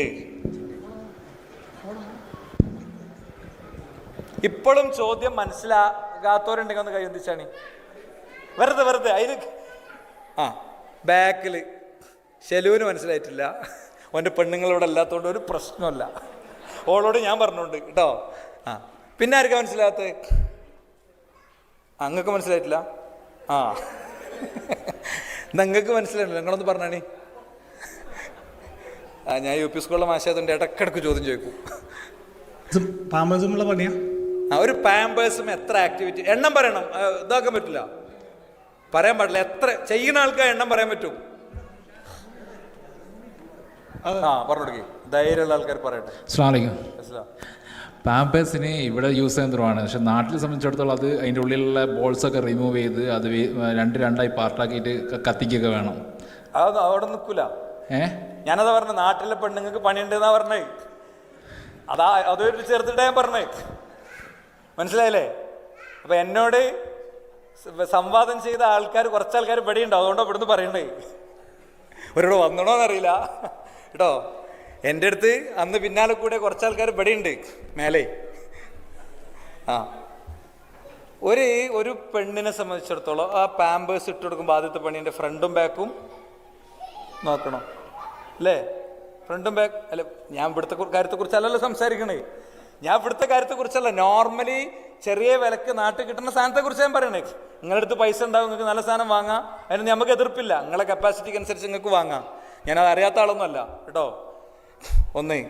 2, ഈ സാധനം കുറേ നേരമായിട്ട് കുട്ടിയുടെ ഇത് പുറത്തേക്ക് എടുക്കണം. അത് എന്താണെങ്കിലും അതിൻ്റെ സ്മെല്ലുണ്ടാവും. പക്ഷെ ഉമ്മാർക്കുള്ള അത്ര, വാപ്പാർക്കുള്ള അത്ര സ്മെല്ല് ഉമ്മാർക്ക് ഉണ്ടാവില്ല. വെറുതെ നിങ്ങൾ ചെക്ക് ചെയ്താൽ മതി. നമ്മൾ ക്ലോസ് വാച്ച് ചെയ്യണം നമ്മളെ ഭാര്യനെ, അപ്പോൾ മനസ്സിലാവും. അപ്പം ഭയങ്കര ബഹുമാനം തോന്നും ഇവരോട്. നമ്മളെ നാവൊക്കെ നമ്മളെ താത്തി വെക്കും, മനസ്സിലായില്ലേ? അപ്പോൾ ചില ആളുകൾ, മൗലവി നിങ്ങൾ ഞങ്ങളെക്കുറിച്ച് കുറച്ച് പറയൂ. ചില കണ്ണും മോറും കാണുമ്പോൾ എനിക്ക് മനസ്സിലായിട്ടുണ്ട് കേട്ടോ. നിങ്ങളിപ്പോൾ എന്താണ് ഇവരെക്കുറിച്ച് മാത്രമാണല്ലോ പറയണേ. എനിക്ക് അവിടെ വന്നത് മുതൽ കുറേ മെസ്സേജ് വന്നിട്ടുണ്ട്, അതുകൊണ്ടത് പറയണേ. ഞാൻ അവിടെ വന്നത് മുതൽക്ക് എനിക്ക് കുറേ മെസ്സേജ് വന്നിട്ടുണ്ട്. ആ മെസ്സേജ് വന്നുകൊണ്ടാണ് അങ്ങനെ ഒരു ഗൂഗിൾ ഫോം ഞാൻ പബ്ലിഷ് ചെയ്തത്. ഞാൻ പറയണത് അത് അപ്പിയോടെ കൊണ്ടുപോയി തട്ടണം, അത് കഴുകണം, അതിൻ്റെ ഉള്ളിലുള്ള സാധനങ്ങൾ വൃത്തിക്ക് എന്ത് ചെയ്യണം, ആക്കണം. ആ സാധനം എടുത്ത് ഉണക്കണം. അത് ഉണക്കാനൊക്കെ മെഷീനുള്ള വീടൊക്കെ ഉണ്ടാവും. അതിനെക്കുറിച്ചൊന്നല്ല ഞാൻ പറഞ്ഞേ. നോർമലി 60% വരുന്ന മലയാളിയുടെ അവസ്ഥയാണ് ഞാൻ പറയണത്. അപ്പോൾ നമ്മൾ പോയിട്ട് അനക്കിപ്പോൾ എന്താ പണിയെന്ന് വെച്ചാൽ ഭയങ്കര പ്രശ്നമാണ്. ഇവിടെയാണെങ്കിലും പ്രശ്നമാണ്. പാമ്പേഴ്സ് എല്ലാത്തങ്ങളും എടുത്തോളി. ഒറ്റയ്ക്ക് ഇരിക്കുക എന്നുള്ള ഒരു പെരും പണിയാണ്. അപ്പം ഇത് പക്ഷേ സ്ത്രീകൾ എങ്ങനെ എടുക്കുക അറിയോ? സ്ത്രീകൾ എങ്ങനെ എടുക്കുക വെച്ച് കഴിഞ്ഞാൽ, എനിക്ക് അവിടെ പോകണം, ഇവിടെ പോകണം, അങ്ങനെ പോകണം, ഇങ്ങനെ പോകണം. അങ്ങനെ പോകാൻ അതിലൊരു ഇസ്ലാമികമായൊരു നിയമമുണ്ട്. ആ നിയമം അനുസരിച്ച് പോകാൻ പറ്റുള്ളൂ. ഒരു പെണ്ണിന് പുറത്തിറങ്ങുന്നതുമായി ബന്ധപ്പെട്ട ഇസ്ലാമിക നിയമമുണ്ട്. ഒരിക്കലും ഇവിടെ നിൽക്കണമെന്ന് യാതൊരു നിർബന്ധമല്ല. ഉണ്ടോ? നാട്ടിൽ പോയി നിൽക്കുക, ഫിനാൻസ് സേവ് ചെയ്യുക, ഇവിടുന്ന് വേഗം മടങ്ങണീനെ കുറിച്ചുള്ള പ്ലാനിങ് ആലോചിക്കാം. നമ്മൾ വീട്ടുജോലികളെ സംബന്ധിച്ച് നല്ലൊരു അണ്ടർസ്റ്റാൻഡിങ് പൊതുവെ വേണം. ഒരു സ്ത്രീയെ സംബന്ധിച്ചിടത്തോളം അവരുടെ പീരിയഡ്സിൻ്റെ സമയം അവർക്ക് നല്ലൊരു കെയറിങ്ങും നല്ലൊരു സമാശ്വാസമൊക്കെ ആവശ്യമുള്ള സമയമാണ്. ചിലപ്പോൾ നമ്മൾക്ക് അവരുടെ അടുത്ത് അവരുടെ കടത്തം പോലും ടച്ചിങ് പോലും ഭയങ്കര പ്രശ്നമുള്ള ആൾക്കാരൊക്കെ ഉണ്ടാവും. ഈ സ്ത്രീകൾ പുരുഷനോടുള്ള കടമ ശരിക്കും പഠിച്ചിട്ട് സഹിച്ച് ജീവിക്കായിരിക്കും. ചിലപ്പോൾ ഇങ്ങനത്തെ സിറ്റുവേഷനിലൂടെ ഒക്കെ കടന്നു പോകുന്ന ആൾക്കാരുണ്ടാവും. രോഗികളാവുമ്പോൾ തിരിച്ച് ഭർത്താവ് അങ്ങനെ തന്നെയാണ്. എന്തൊക്കെയാണെങ്കിലും ഭർത്താവിനോട് പിണങ്ങാൻ പാടില്ലാത്ത കുറച്ച് സമയമുണ്ട്. മൂപ്പര് കയറി വരുന്ന നേരം മൂപ്പരിങ്ങനെ നടക്കും, അവിടുന്ന് അങ്ങോട്ടും ഇവിടുന്ന് ഇങ്ങോട്ടും. എന്താ കള്ളിമുണ്ട് തരികയാണേ, ആ മേലുണ്ട്, അവിടെ ഉണ്ട് ആ അവിടെ ഉണ്ട് എവിടെ ഉണ്ട് എന്ന് പറയില്ല. അപ്പൊ അവിടെ ശരിക്ക് ആണ് സ്വീകരിച്ചിരുത്തി അല്ലേ. ഇവിടെയൊക്കെ പലപ്പോഴും നമ്മൾ ടോണാണ് പ്രശ്നം, ടോണിന്റെ പ്രശ്നമാണ്. ഏത് കാര്യം നമുക്ക് പറയാൻ അതിന്റെ ടോണും അല്ലെ ആംഗ്യമൊക്കെ. ഇപ്പൊ നമ്മളൊരാളോട് ഇപ്പൊ മൂടുമ്പോ പോലും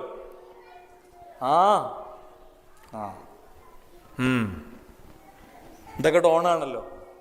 ഇതൊക്കെ ഒരു കോൺവെർസേഷന്റെ ഒരു സംഭാഷണത്തിന്റെ കാര്യത്തിൽ പ്രധാന സാധനമാണ്. ഒരാൾ വൈകി വരികയാണ്, രാത്രി കുറച്ച് വൈകി വരിക. അപ്പോൾ പല രീതിയിൽ ഭാര്യക്ക് വാതിൽ തുറക്കുക. ഒന്ന് ബെല്ലങ്ങനെ അടിക്കും, അടിക്കട്ടെ. ചെറിയ കുട്ടികളൊക്കെ ഉണർന്നുണ്ടെങ്കിൽ വേഗം പോയി തുറക്കൂ, അല്ലേ പണി വരിക തന്നെയുള്ള വരിക അല്ലേ. പിൻകാരുടെ ഒരു സുഹൃത്ത് മൂപ്പര് വീട് മാറിയപ്പോൾ ഭയങ്കര നിർബന്ധിച്ച് വീട് കൂടലിന് ക്ഷണിക്കുകയാണ്. അപ്പോൾ ഞാൻ പറഞ്ഞു പറ്റുകയാണെങ്കിൽ വരാം. അല്ല നിങ്ങൾ നമ്മളെ നാടിൻ്റെ അടുത്ത സ്ഥലത്തുണ്ട്. ഞാൻ പറഞ്ഞു ഇങ്ങനെ 5-5:30 വരെ ഞാൻ എൻഗേജ്ഡാണ്. അത് കഴിഞ്ഞ ട്രെയിൻ 6:15 അത് പ്രശ്നമില്ല, ട്രെയിൻ നമുക്ക് ടിക്കറ്റ് ഞാൻ മാറ്റിയെടുത്തോളാം. അപ്പം എന്താ സംഭവം എന്നറിയോ, ഞാൻ ആ വീട്ടിൽ ചെന്നപ്പോൾ അവിടെ സിറ്റ് ഔട്ടിലൊരു ബെഡ് കിടക്കുന്നുണ്ട്, ഒരു സോഫ കിടക്കുന്നുണ്ട്. ഇവർ പറഞ്ഞു ഞാൻ മിക്കവാറും രാത്രി സോഫയിലാണ് ഉറങ്ങല്, ഞാൻ വൈകി വന്ന അവള് വാതിൽ തുറന്നു തരൂല. അപ്പം ഇസ്ലാം സ്വീകരിച്ച കുട്ടിയാണ് ഇവർ കേട്ടോ, ഇസ്ലാം സ്വീകരിച്ച കുട്ടിയാണ്. ഞാൻ അവരോട് ഇങ്ങനെ ഇരുന്ന് സംസാരിച്ചു. അയാൾ ഇന്ന കാര്യത്തിനൊക്കെയാണ് പോകുന്നത്, അതിൽ നിങ്ങൾക്ക് ഇന്ന കൂലി കിട്ടണം, നിങ്ങളിങ്ങനെ എങ്ങനെ വാശി പിടിക്കുക, നിങ്ങൾക്ക് മാത്രമേ ദീനും ദാവത്തൊക്കെ ഉള്ളൂ എന്ന അവളെന്നോട് ചോദിക്കുക. ഞാൻ ചോദിച്ചു ജീവിതത്തിൽ ഒരു പുരുഷന്റെ സ്പർശം കിട്ടാത്ത, ഒരു ഹലാലായ സ്പർശത്തിന് വേണ്ടി കാത്തിരിക്കണ എത്ര പെൺകുട്ടികളുണ്ട്. 50-60 വയസ്സൊക്കെ ആയി ഒരു പുരുഷന്റെ കൂടെ ഒരു ദിവസം പോലും ഉറങ്ങാത്ത ആൾക്കാരുടെ നമ്പർ ഞാൻ നിങ്ങൾക്ക് തരാം. കല്യാണം കഴിച്ചു 2-ാം ദിവസം 4-ാം ദിവസം ഡിവോഴ്സിലേക്ക് പോകേണ്ടി വന്നവരുണ്ട്. കല്യാണം കഴിച്ചു ഒരാണിന്റെ ഡ്യൂട്ടി നിർവഹിച്ചു കൊടുക്കാൻ അയാൾക്ക് കഴിയാഞ്ഞിട്ടും അഭിനയിച്ച് കുടുംബത്തിന് മുന്നിൽ ജീവിക്കണവരുണ്ട്, എനിക്കറിയാം. ലഹരി കഴിച്ച് രാത്രി വന്ന് അടിക്കണവരുണ്ട്, എനിക്കറിയാം. രാത്രി വീട്ടിൽ തന്നെ വരാത്തവരുണ്ട്. 2-3 കൊല്ലത്തിന്റെ ഇടക്ക് 1 മാസം ഓടി വന്ന് പെങ്ങന്മാരെയും തൃപ്തിപ്പെടുത്തണം, വാപ്പാനിമാനെയും തൃപ്തിപ്പെടുത്തണം, നാട്ടുകാരെയും തൃപ്തിപ്പെടുത്തണം, പാർട്ടിക്കാരെയും തൃപ്തിപ്പെടുത്തണം. ഇങ്ങനത്തെ പ്രവാസി ഉണ്ട്. അപ്പോൾ ഓലൊക്കെ എന്താ ചെയ്യുമെന്ന് വെച്ചാൽ കാര്യമൊക്കെ പറയാണ്ട് കരഞ്ഞു സ്ത്രീ. മൂപ്പര് ഇതിനൊക്കെയാണ് പോകണമെന്നുള്ള ഒരു ദിവസം എന്നോട് പറഞ്ഞണോ, ഒരു നല്ല വർത്താനം എന്നോട് പറയോ, എന്നോട് ചൂടായിട്ട് മാത്രമേ സംസാരിക്കുള്ളൂ. അവന് എനിക്കൊന്നും തലയിൽ കയറൂല. നേരെ മറിച്ച് എന്താണ്, വാതിൽ തുറന്നെടുത്തിട്ട് ഒന്നും മുണ്ടാതെ പോയി കിടക്കുക, ഭക്ഷണം കഴിച്ചോന്ന് ചോദിക്കുക, കുളിക്കാനുള്ള തോർത്തുകൊണ്ട് എടുത്തുകൊടുക്കുക, വരുമ്പോഴേക്ക് നല്ല ദോശയൊക്കെ ചുട്ടുകൊടുക്കുക. ഇതൊക്കെ ജീവിതം തന്നെയാണ്, ഇതൊക്കെ നിലപാടുകൾ തന്നെയാണ്. അപ്പം ഞാൻ പറയണ നമ്മുടെ ടോണുകൾക്ക് വലിയ പ്രശ്നങ്ങളുണ്ട്. ആ പ്രശ്നങ്ങൾ നമ്മൾ പരിഹരിച്ചേ പറ്റൂ. സംസാരങ്ങൾക്ക് പ്രശ്നങ്ങളുണ്ട്, അതെങ്ങനെ പരിഹരിക്കുക? ഒരാൾ പറയുമ്പോൾ മറ്റയാൾ അതിൻ്റെ മേലെ കയറി പറയും. ഞാൻ നല്ലൊരു ഐഡിയ പറഞ്ഞുതരാം. ഒരാൾ പറയുമ്പോൾ ഭയങ്കര പ്രശ്നമാണെങ്കിൽ അയാൾ അവിടുന്ന് പോയതിന് ശേഷം വാട്സപ്പിൽ മെസ്സേജ് അയച്ചാൽ മതി. നമ്മൾ സാധാരണ അടി ഉണ്ടാക്കുന്ന ആൾക്കാർ വരുമ്പോൾ 2-3 നിർദ്ദേശം വെക്കും. ഡിസ്പ്യൂട്ട് കംപ്ലീറ്റ് ചൊവ്വാഴ്ച ചർച്ച ചെയ്യാൻ പറ്റുള്ളൂ പറയും. ചൊവ്വാഴ്ച അല്ല ചൊവ്വാഴ്ച കേട്ടോ. ചൊവ്വാഴ്ച ചർച്ചയ്ക്ക് ഇരിക്കുമ്പോൾ ഒന്നും ഉണ്ടാവില്ല. അതെന്താ വെച്ചാൽ ഞാൻ എൻ്റെ സ്കൂളിൽ അങ്ങനെയാണ്. സ്കൂളിൽ ചൊവ്വാഴ്ച കോടതി കൂടും. വലിയ ഭയങ്കര ഇഷ്യൂ ഇല്ലാത്തൊക്കെ പറയും കോടതി ചൊവ്വാഴ്ച വരും. കോടതി ചൊവ്വാഴ്ച എന്ന് പറഞ്ഞാൽ എല്ലാ ആളുകളും വരണമെന്ന് മൈക്കിൽ അനൗൺസ് ചെയ്യും. ഇപ്പോൾ എല്ലാവരും വരും.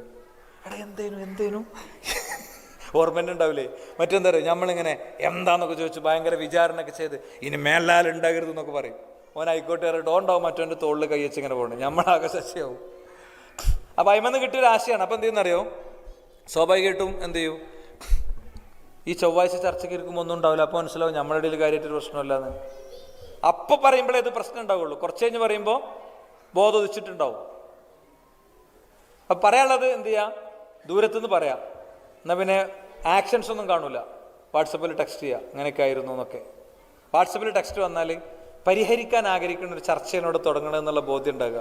അതുകൊണ്ട് കോടതിയിൽ, സുപ്രീം കോടതിയിൽ കപിൽ സിബിൽ NRI പിന്നെ മറ്റതിന് വേണ്ടി വാദിക്കണമാതിരി വർത്തമാനം പറയാതിരിക്കുക, വിട്ടുകൊടുക്കുക സംഭവം കേട്ടോ. പിന്നെ ഈ ഫോണിങ് എന്നുള്ളതൊരു വലിയ കലയാണ്. ചില ആൾക്കാർക്ക് തീരെ അറിയില്ല. അപ്പം ഞാൻ ചോദിച്ചപ്പോൾ 12 മണിക്ക് ശേഷം നിരന്തരം ഭാര്യയെ സ്നേഹിച്ചുകൊണ്ടിരിക്കുന്ന കുറേ ആൾക്കാരുണ്ട്. അവിടെ 12 മണിയാവും. അപ്പോൾ ഇവിടെ എത്ര 9:30 ഇത് മൂപ്പർക്കൊരു പ്രശ്നമല്ല. ഈ പെണ്ണ് കാത്തിരിക്കുകയാണ്. ഇന്നൊരാൾ എന്നോട് പറഞ്ഞു, ഞാൻ ചോദിച്ചു, ഇങ്ങനെ കുറേ ആൾക്കാരോട് ചോദിച്ചു, 1-2 സ്ത്രീകളോട് ഞാൻ ചോദിക്കാൻ ശ്രമിച്ചിട്ടുണ്ടായിരുന്നു. അപ്പം ഞാൻ ചോദിച്ചു, നിങ്ങൾക്ക് തോന്നുന്ന പ്രശ്നം എന്താണെന്ന് ചോദിച്ചു. ഞാൻ സലാം പറയും, അല്ല അവളെ സലാം പറയും, ഞാൻ ചിലപ്പോൾ മടക്കാൻ മറക്കും. ഇപ്പതാ നിങ്ങൾക്കൊന്ന് സലാം മടക്കിക്കൂടെ ഉണ്ട്. അപ്പം ശരിക്കും ഇയാളുടെ ഒരു ലൈഫ് ഷെഡ്യൂള് അയാളുടെ ഭാര്യക്ക് പൊതുവെ കൊടുത്തിട്ടില്ല. കൊടുത്തു കഴിഞ്ഞാൽ ആ കുട്ടിക്ക് കുറച്ചുകൂടി അണ്ടർസ്റ്റാൻഡിങ് ഉണ്ടാവും അല്ലേ. നമുക്കെന്താ, നമ്മളെ 12 മണി വരെ ഈ കാത്തിരുത്തേണ്ട കാര്യം എന്താ? ഈ 12 മണി വരെ ഉറക്കം വരാതിരിക്കാൻ വാട്സപ്പിൽ തോണ്ടുകയാണ് ചെയ്യുക, ഇൻസ്റ്റയിൽ തോണ്ടുകയാണ് ചെയ്യുക. നമ്മളെ ഫോണ് നമ്മളൊരു അലാം അടിക്കുമ്പോൾ നമ്മൾ നേരെ ഫോൺ എടുക്കും. ഫോൺ എടുത്തിട്ട് നമ്മൾ നേരെ വാതിൽ കുറ്റിയിടും. വാതിൽ കുറ്റിയിട്ടിട്ടാണ് ഭാര്യനോട് ഫോൺ ചെയ്യേണ്ടത്. നമ്മളിങ്ങനെ എന്താ വിശേഷം, സുഖം തന്നെ, അതന്നെ ഇതന്നെ. ശരിക്ക് നമ്മളെ ഫോൺ സംഭാഷണം കഴിയുമ്പോൾ ഭാര്യയ്ക്കൊരു ഭയങ്കര സമാധാനം കിട്ടണം, ഭർത്താവിനൊരു ഭയങ്കര സമാധാനം കിട്ടണം. ഭാര്യ എന്തായിരിക്കും പറയാം, മോനെ അങ്ങനെ ചെയ്തു ഇങ്ങനെ ചെയ്തു, ടീച്ചർ വിളിച്ചു അല്ലേ, ഇങ്ങനെ ഒരുപാട് ഞാൻ പുറത്തുള്ള പിന്നെ ഭാര്യമാരുള്ള ആൾക്കാരോടെ പറയണേ, ഇങ്ങനത്തെ കുറേ കാര്യമായിരിക്കും പറയാം. നമ്മളെന്താ പറയാ അറിയോ, ഞാൻ വിളിക്കുമ്പോഴൊക്കെ എനിക്ക് എന്താ പറയാനുള്ളത്. ഇതൊരു പാർട്ട്ണർഷിപ്പാണ്. നമ്മൾ രണ്ടാളും കൂടിയാണ് ഈ കുട്ടിയുടെ ജന്മത്തിന് കാരണമായതേ. ഇപ്പം നമുക്ക് ഉത്തരവാദിത്തം ഉണ്ടേ, രണ്ടാളും ഒന്നിച്ചാൽ വളർത്തേണ്ടതേ. ഇപ്പം നമ്മൾ പറയടി ആദ്യം ഇജ് വിളിക്കുമ്പോൾ ഒക്കെ സന്തോഷമുള്ള കാര്യമൊക്കെ ഒന്ന് പറയണ്ടേ. നമ്മളും അങ്ങനെ പറയാം, ഞാനിന്ന് പോയി കമ്പനിയിൽ നിന്ന് മുതലാളി പിന്നെ ഭയങ്കര ഇതായി, എന്തെങ്കിലുമൊക്കെ സന്തോഷം ഉണ്ടാക്കിയിട്ട് പറയാം. ഒരു സന്തോഷം ഇല്ലെങ്കിലും ഓൾക്കൊരു സമാധാനം കിട്ടാൻ കാരണം കുറച്ച് വർത്തനൊക്കെ പറയാം. ഇന്നിപ്പോൾ നമ്മളിപ്പോൾ വേണമെങ്കിൽ എൻ്റെ ഉപ്പാക്കും ഉമ്മാക്കും സന്തോഷമാകാനുള്ള ഏറ്റവും നല്ലൊരു വഴി എന്താ അറിയോ, ഞാനെന്നാണ്ട് ഉറങ്ങിയിട്ട് പറഞ്ഞാൽ ഭയങ്കര ഇഷ്ടേക്കാരം ഞാനവിടെ ഉറങ്ങിയിട്ടേ അല്ലേ. നമ്മൾ പഠിക്കണ കാലത്താണെങ്കിലോ നമ്മൾ കോളേജിൽ നിന്ന് വിളിക്കുമ്പോൾ പറയും, ഇന്ന് വായിച്ച് നേരം വെളുത്തു, ഭയങ്കര സന്തോഷിക്കാരം പോൽക്ക്. അപ്പോൾ ഇവർക്ക് സന്തോഷമുള്ള കാര്യം എന്താണെന്നുള്ളതാണ് അത് നമ്മൾ ആദ്യം പറയാം. എന്നിട്ട് എന്താണ് മോൻ്റെ വിശേഷം എന്ന് ചോദിക്കുമ്പോൾ ഭാര്യ പറഞ്ഞു കൊടുക്കും. അപ്പോൾ അവരെ സമാധാനിപ്പിച്ച് ആ കേസ് നമ്മൾ ഒരു സ്റ്റഡിക്ക് എടുത്ത് അത് പൂർണ്ണമായി കേട്ട് മിനിമം 1 മണിക്കൂറെങ്കിലും ഫോൺ ചെയ്യുന്ന ആൾക്കാരുണ്ടോ എന്ന് ഞാൻ ചോദിച്ചപ്പോൾ കുറച്ച് ആൾക്കാരുണ്ട്, തോന്നുന്ന ആൾക്കാരില്ല. തിരക്കാണ് നമുക്ക്. 1 മണിക്കൂർ ഫോൺ ചെയ്യണം. നമ്മളെ മാത്രം കാത്തു നിൽക്കുന്ന, നമുക്ക് വേണ്ടി നമുക്ക് മാത്രം കൊടുക്കാൻ കഴിയുന്ന ഒരാളാണ് അപ്പുറത്തുള്ളത്. അപ്പം അതിൻ്റെ ഭാഷയും സംഗതിയും കാര്യങ്ങളൊക്കെ കാമുകനും ചാറ്റ് ചെയ്യണമാതിരിയാണ് ചാറ്റ് ചെയ്യേണ്ടത്. എന്നാലത്തെ ഒരു പരിപാടി പറഞ്ഞ മാതിരി ഭാര്യയോട് അശ്ലീലം പറയാമോ എന്ന് വെച്ചല്ലോ ഒരു ചങ്ങായി, ഭാര്യയോട് അശ്ലീലം പറയാമോന്നേ. ഇതുപോലെ കഥ പിന്നെ ആരോട് പറയാം, നാട്ടുകാരോട് പറയാൻ പറ്റുമോ? ഞാൻ പറയണത് നമ്മൾക്ക് നമ്മളുടെ വികാരങ്ങളും വിചാരങ്ങളും കൈമാറാനുള്ളൊരു സ്പേസാണത് കേട്ടോ. യൂട്യൂബിൽ ഈ വിഷയം മാത്രം നമ്മളൊരു ഡിസ്കഷനിൽ പിന്നെ കൊണ്ടുവന്നിട്ടുണ്ട്. ഈ വിഷയം മാത്രമാണ് പറഞ്ഞത്, ഈ വിഷയം മാത്രമാണ് പറഞ്ഞത്. ആ ഫോൺ സംഭാഷണവും അതിൻ്റെ ഭാഷയും ശൈലിയും ഒക്കെ കുട്ടികളൊക്കെ ഉള്ളൊരു സദസ്സായതുകൊണ്ട് കൂടുതൽ ഞാൻ പോണില്ല.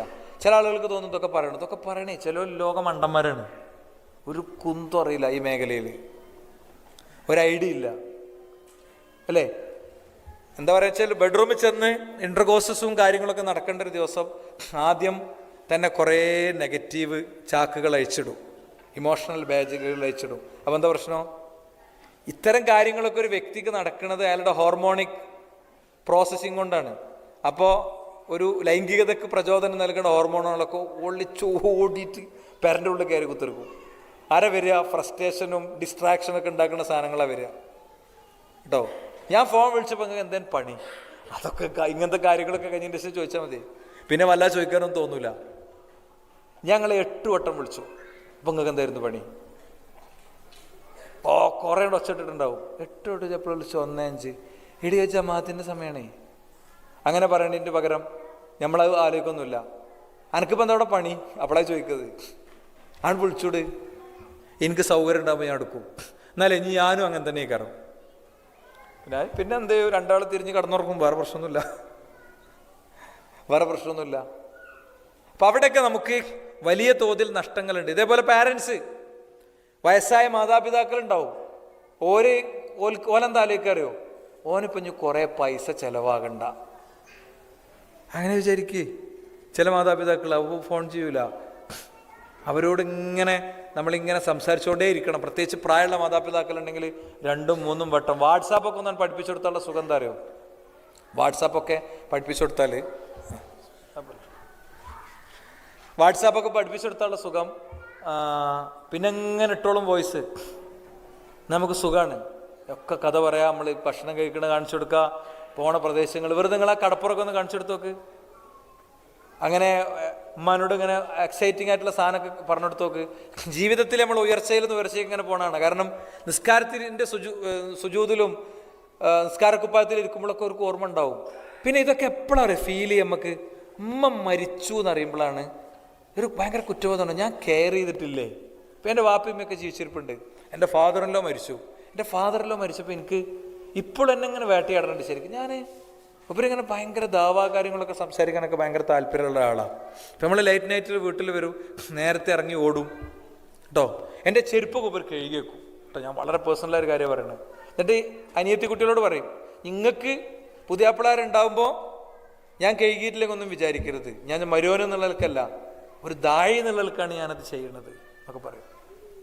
ചെരുപ്പെടുത്ത് ഒളിപ്പിച്ചൊക്കെയാണ്. ഇങ്ങനെയൊക്കെ ചെയ്തൊരു മനുഷ്യൻ ഇവരെ ഖബറങ്ങ് പോയി നിൽക്കുമ്പോൾ നമ്മുടെ മനസ്സ് പടക്കും.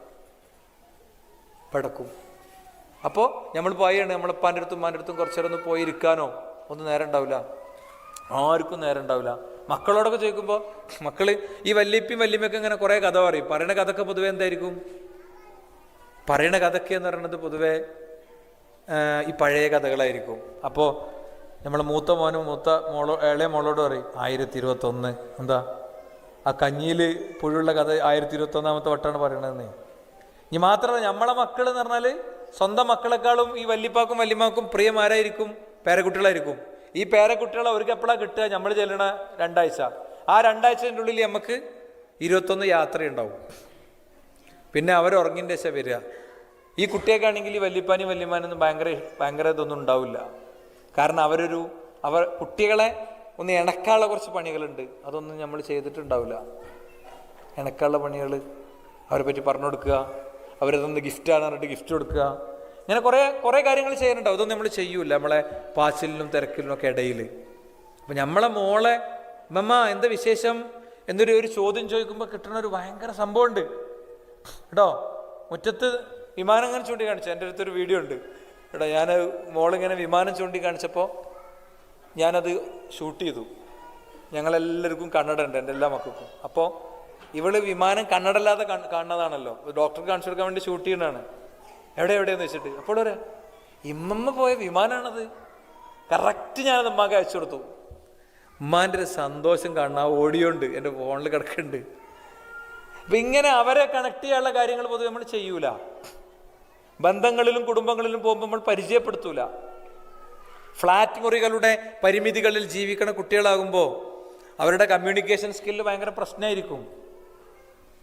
അവർക്ക് ആരോട് വർത്താനം പറഞ്ഞ് ഇടപെടാനൊന്നും ചിലപ്പോൾ കഴിഞ്ഞോളണമെന്നില്ല, ഒരാശ്വാസവാക്ക് പറയാൻ പറ്റിക്കൊള്ളണമെന്നില്ല. അപ്പം ഇത്തരം ഏരിയകളിലൊക്കെ നമ്മളെ സംബന്ധിച്ചിടത്തോളം ജോലികളുണ്ട് എന്ന് ഞാൻ പറയണത്. ഞാൻ അവസാനിപ്പിക്കുകയാണ്, വേണമെങ്കിൽ ഇതിലൂടെ ജസ്റ്റ് ഒന്ന് പോകാം. മടുത്തു എന്ന് പറഞ്ഞ ആൾക്കാർ ഞാൻ കറക്റ്റ് പറയുന്നു, അവിടുത്തെ പ്രശ്നം പെരുമാറ്റമായിരിക്കും അവിടുത്തെ പ്രശ്നം. അത് കറക്റ്റ് പരിഹരിക്കാൻ പറ്റും. നിങ്ങൾ രണ്ടാളും ദേഷ്യം പിടിക്കൂല എന്നൊരാൾക്ക് ഇരുന്നിട്ട് രണ്ടാൾക്കും പറയാനുള്ളത് പറഞ്ഞ് മൂന്നാമത്തെ ഒരാൾ ചിലപ്പോൾ ഇടപെടേണ്ടി വരും, എന്നാലേ അത് പരിഹരിക്കേണ്ടാവുള്ളൂ. മൂന്നാമത്തെ ആളെ ഇടപെടുത്തി വിഷയം പരിഹരിക്കണം തന്നെയാണ് പറയാനുള്ളത്. പിന്നെ എല്ലാ സുഖവും കിട്ടുക എവിടെയുള്ളൂ? പരലോകത്തെ കിട്ടുള്ളൂ. അത് നമ്മൾ മറക്കരുത്. എല്ലാ സുഖവും 100% സുഖം കിട്ടുക പരലോകത്തായിരിക്കും. ഖുർആന് അത് അങ്ങനെ തന്നെ പറഞ്ഞിട്ടുണ്ട്. എല്ലാവർക്കും എന്തെങ്കിലുമൊക്കെ പ്രശ്നമുണ്ട്, പക്ഷേ അവരുടെ പ്രശ്നങ്ങൾ അവരുടെ പ്രണയത്തിൻ്റെ ആഴത്തിൽ കാണാതെ പോകണമാണ് ബാക്കിയുള്ള കാര്യങ്ങളൊക്കെ. കുറേ പോസിറ്റീവ് കാര്യങ്ങൾ. അത് റസൂൽ പറഞ്ഞ തന്നെയാണ്, ഇൻകരിഹാമിൻഹാ ഖുലുഖൻ റളിയ മിൻഹാ ഉഖറ. അവളിൽ നിനക്ക് ഏതെങ്കിലും ഒരു സ്വഭാവം മോശമായിട്ട് തോന്നിയാൽ അവളിൽ നല്ല ഗുണങ്ങളുണ്ട്, ആ നല്ല ഗുണങ്ങൾ എടുക്കുക. പിന്നെ എന്താ വെച്ച് കഴിഞ്ഞാൽ ഹെൽത്ത് ഇഷ്യൂസ്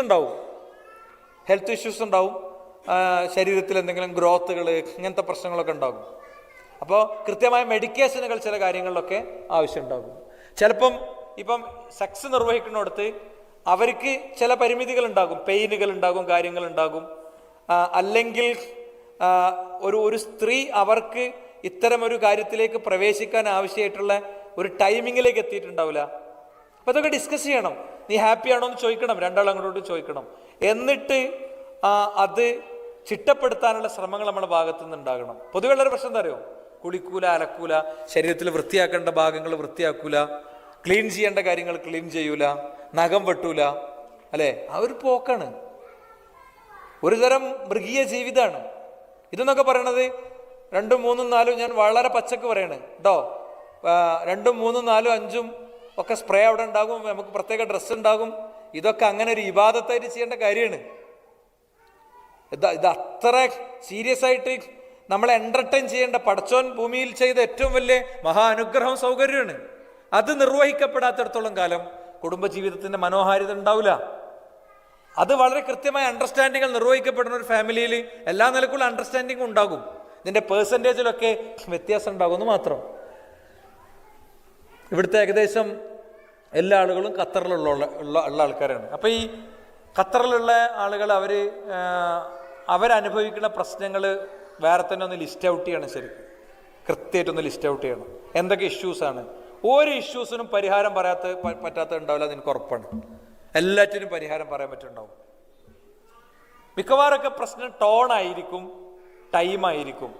കൂടെ ഉണ്ടാകുക എന്ന് പറഞ്ഞു കഴിഞ്ഞാൽ ഫിസിക്കലി കൂടെ ഉണ്ടാകുക എന്ന് മാത്രമേ നമ്മൾ അർത്ഥം വെക്കരുത്. ഫിസിക്കലി കൂടെ ഉണ്ടാകുക എന്ന് മാത്രമേ അർത്ഥം വെക്കരുത്. ഇന്നിപ്പോൾ വാട്സാപ്പൊക്കെ ഉള്ള കാലത്ത് നമുക്ക് എങ്ങനെയൊക്കെ കൂടെ ഉണ്ടാകാൻ പറ്റും, അല്ലേ? എങ്ങനെയൊക്കെ പല നിലക്കും ഉണ്ടാകാൻ പറ്റും. പലൊരു പബ്ലിക് വേദിയിൽ ചില കാര്യങ്ങളൊക്കെ പറയണതിന് നമുക്ക് ലിമിറ്റേഷൻ ഉണ്ട്. അപ്പം അത് നമ്മൾ ഉൾക്കൊള്ളണം. രണ്ട് കൂട്ടരും ഉൾക്കൊള്ളണം. ഈ ടൈമിൻ്റെ കാര്യം ഉൾക്കൊള്ളണം.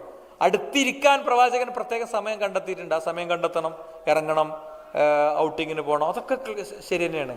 എന്നാൽ അനിവാര്യമായും നിർവഹിക്കേണ്ട കാര്യങ്ങൾക്ക് സ്പേസ് കൊടുക്കും വേണം. ഭാര്യയ്ക്ക് കൃത്യമായ എൻഗേജ്മെൻറ്റുകൾ ഉണ്ടാക്കി കൊടുക്കുകയും ചെയ്യണം. നീണ്ട ഇടവേളയിൽ കാണുമെന്ന് പറഞ്ഞ ആൾക്കാർ ആരുമില്ല. ഞാനതുകൊണ്ട് ഉദ്ദേശിച്ച് ഒരു കൊല്ലത്തിലോ അല്ലെങ്കിൽ 6 മാസത്തിലൊക്കെ ഉണ്ടെന്ന് ഉറപ്പാണ്. ചോദ്യം മനസ്സിലാകാത്ത പ്രശ്നമാണ്. അവർ ഫോണിങ് വളരെ വൃത്തിക്ക് ശ്രദ്ധിക്കണം, സമ്മാനങ്ങൾ അയച്ചു കൊടുക്കണം, കാര്യങ്ങൾ ചെയ്യണം. എല്ലാ ഇടവേളയിലും ഇത്തരം ഇടപെടലുകൾ ഉണ്ടാകണം എന്നാണ് എനിക്ക് പറയാനുള്ളത്. എന്നും പിണങ്ങണ കുറച്ച് ആൾക്കാരുണ്ട്. അത് സാരല്ല, ഓല അങ്ങനെ പിണങ്ങി തീരുമാനമായിക്കോളും കേട്ടോ. നമ്മളിപ്പോൾ ഓലോടൊന്നും പറയണില്ല. എന്നാലോ ഇടയ്ക്കിടയ്ക്ക് പിണങ്ങും. ഇതൊരു അപകടകരമായ സാധനമാണ് ഈ ഇടയ്ക്കിടയ്ക്ക് പിണങ്ങൽ. അത് മിക്കവാറും വീട്ടിലെ ആവശ്യങ്ങൾ ഇങ്ങനത്തെ കാര്യത്തിലൊക്കെ ആയിരിക്കും. നിങ്ങൾ വരുമ്പോൾ കൊണ്ടുവരണം കേട്ടോ, ആന്നറിയുമ്പോനെ കേട്ടിട്ടുണ്ടാവില്ല. എന്നിട്ട് 3, 4, 5 വട്ടമൊക്കെ പറയും. ഒരുത്തനെ നമ്മുടെ അടുത്ത് വന്നിട്ട് പറഞ്ഞേ, മൗലവി ഒറ്റ കേസ് പറയാം, ഒറ്റ കേസ്. ഞാൻ പറഞ്ഞു കേസ് നമുക്ക് ഒരുപാടുണ്ടാവും, നിങ്ങൾക്ക് ഏറ്റവും ഇമ്പോർട്ടൻ്റ് തോന്നണേ ഒരു കേസല്ല 3 കേസ് പറഞ്ഞോളൂ. ഞാൻ കേട്ടോളൂ പറഞ്ഞേ. കാരണം ഇത് ഈ ചോറ് വെന്തോ നോക്കാൻ നമ്മൾ 2 വറ്റ് ഇങ്ങനെ ആക്കിയാൽ തന്നെ കിട്ടും. അവൻ പറഞ്ഞു ഏറ്റവും ഇമ്പോർട്ടൻ്റ് ആയ കേസ് പറയാം. അപ്പം ക്രമം തെറ്റാൻ പറ്റില്ല പറഞ്ഞേ കേട്ടോ.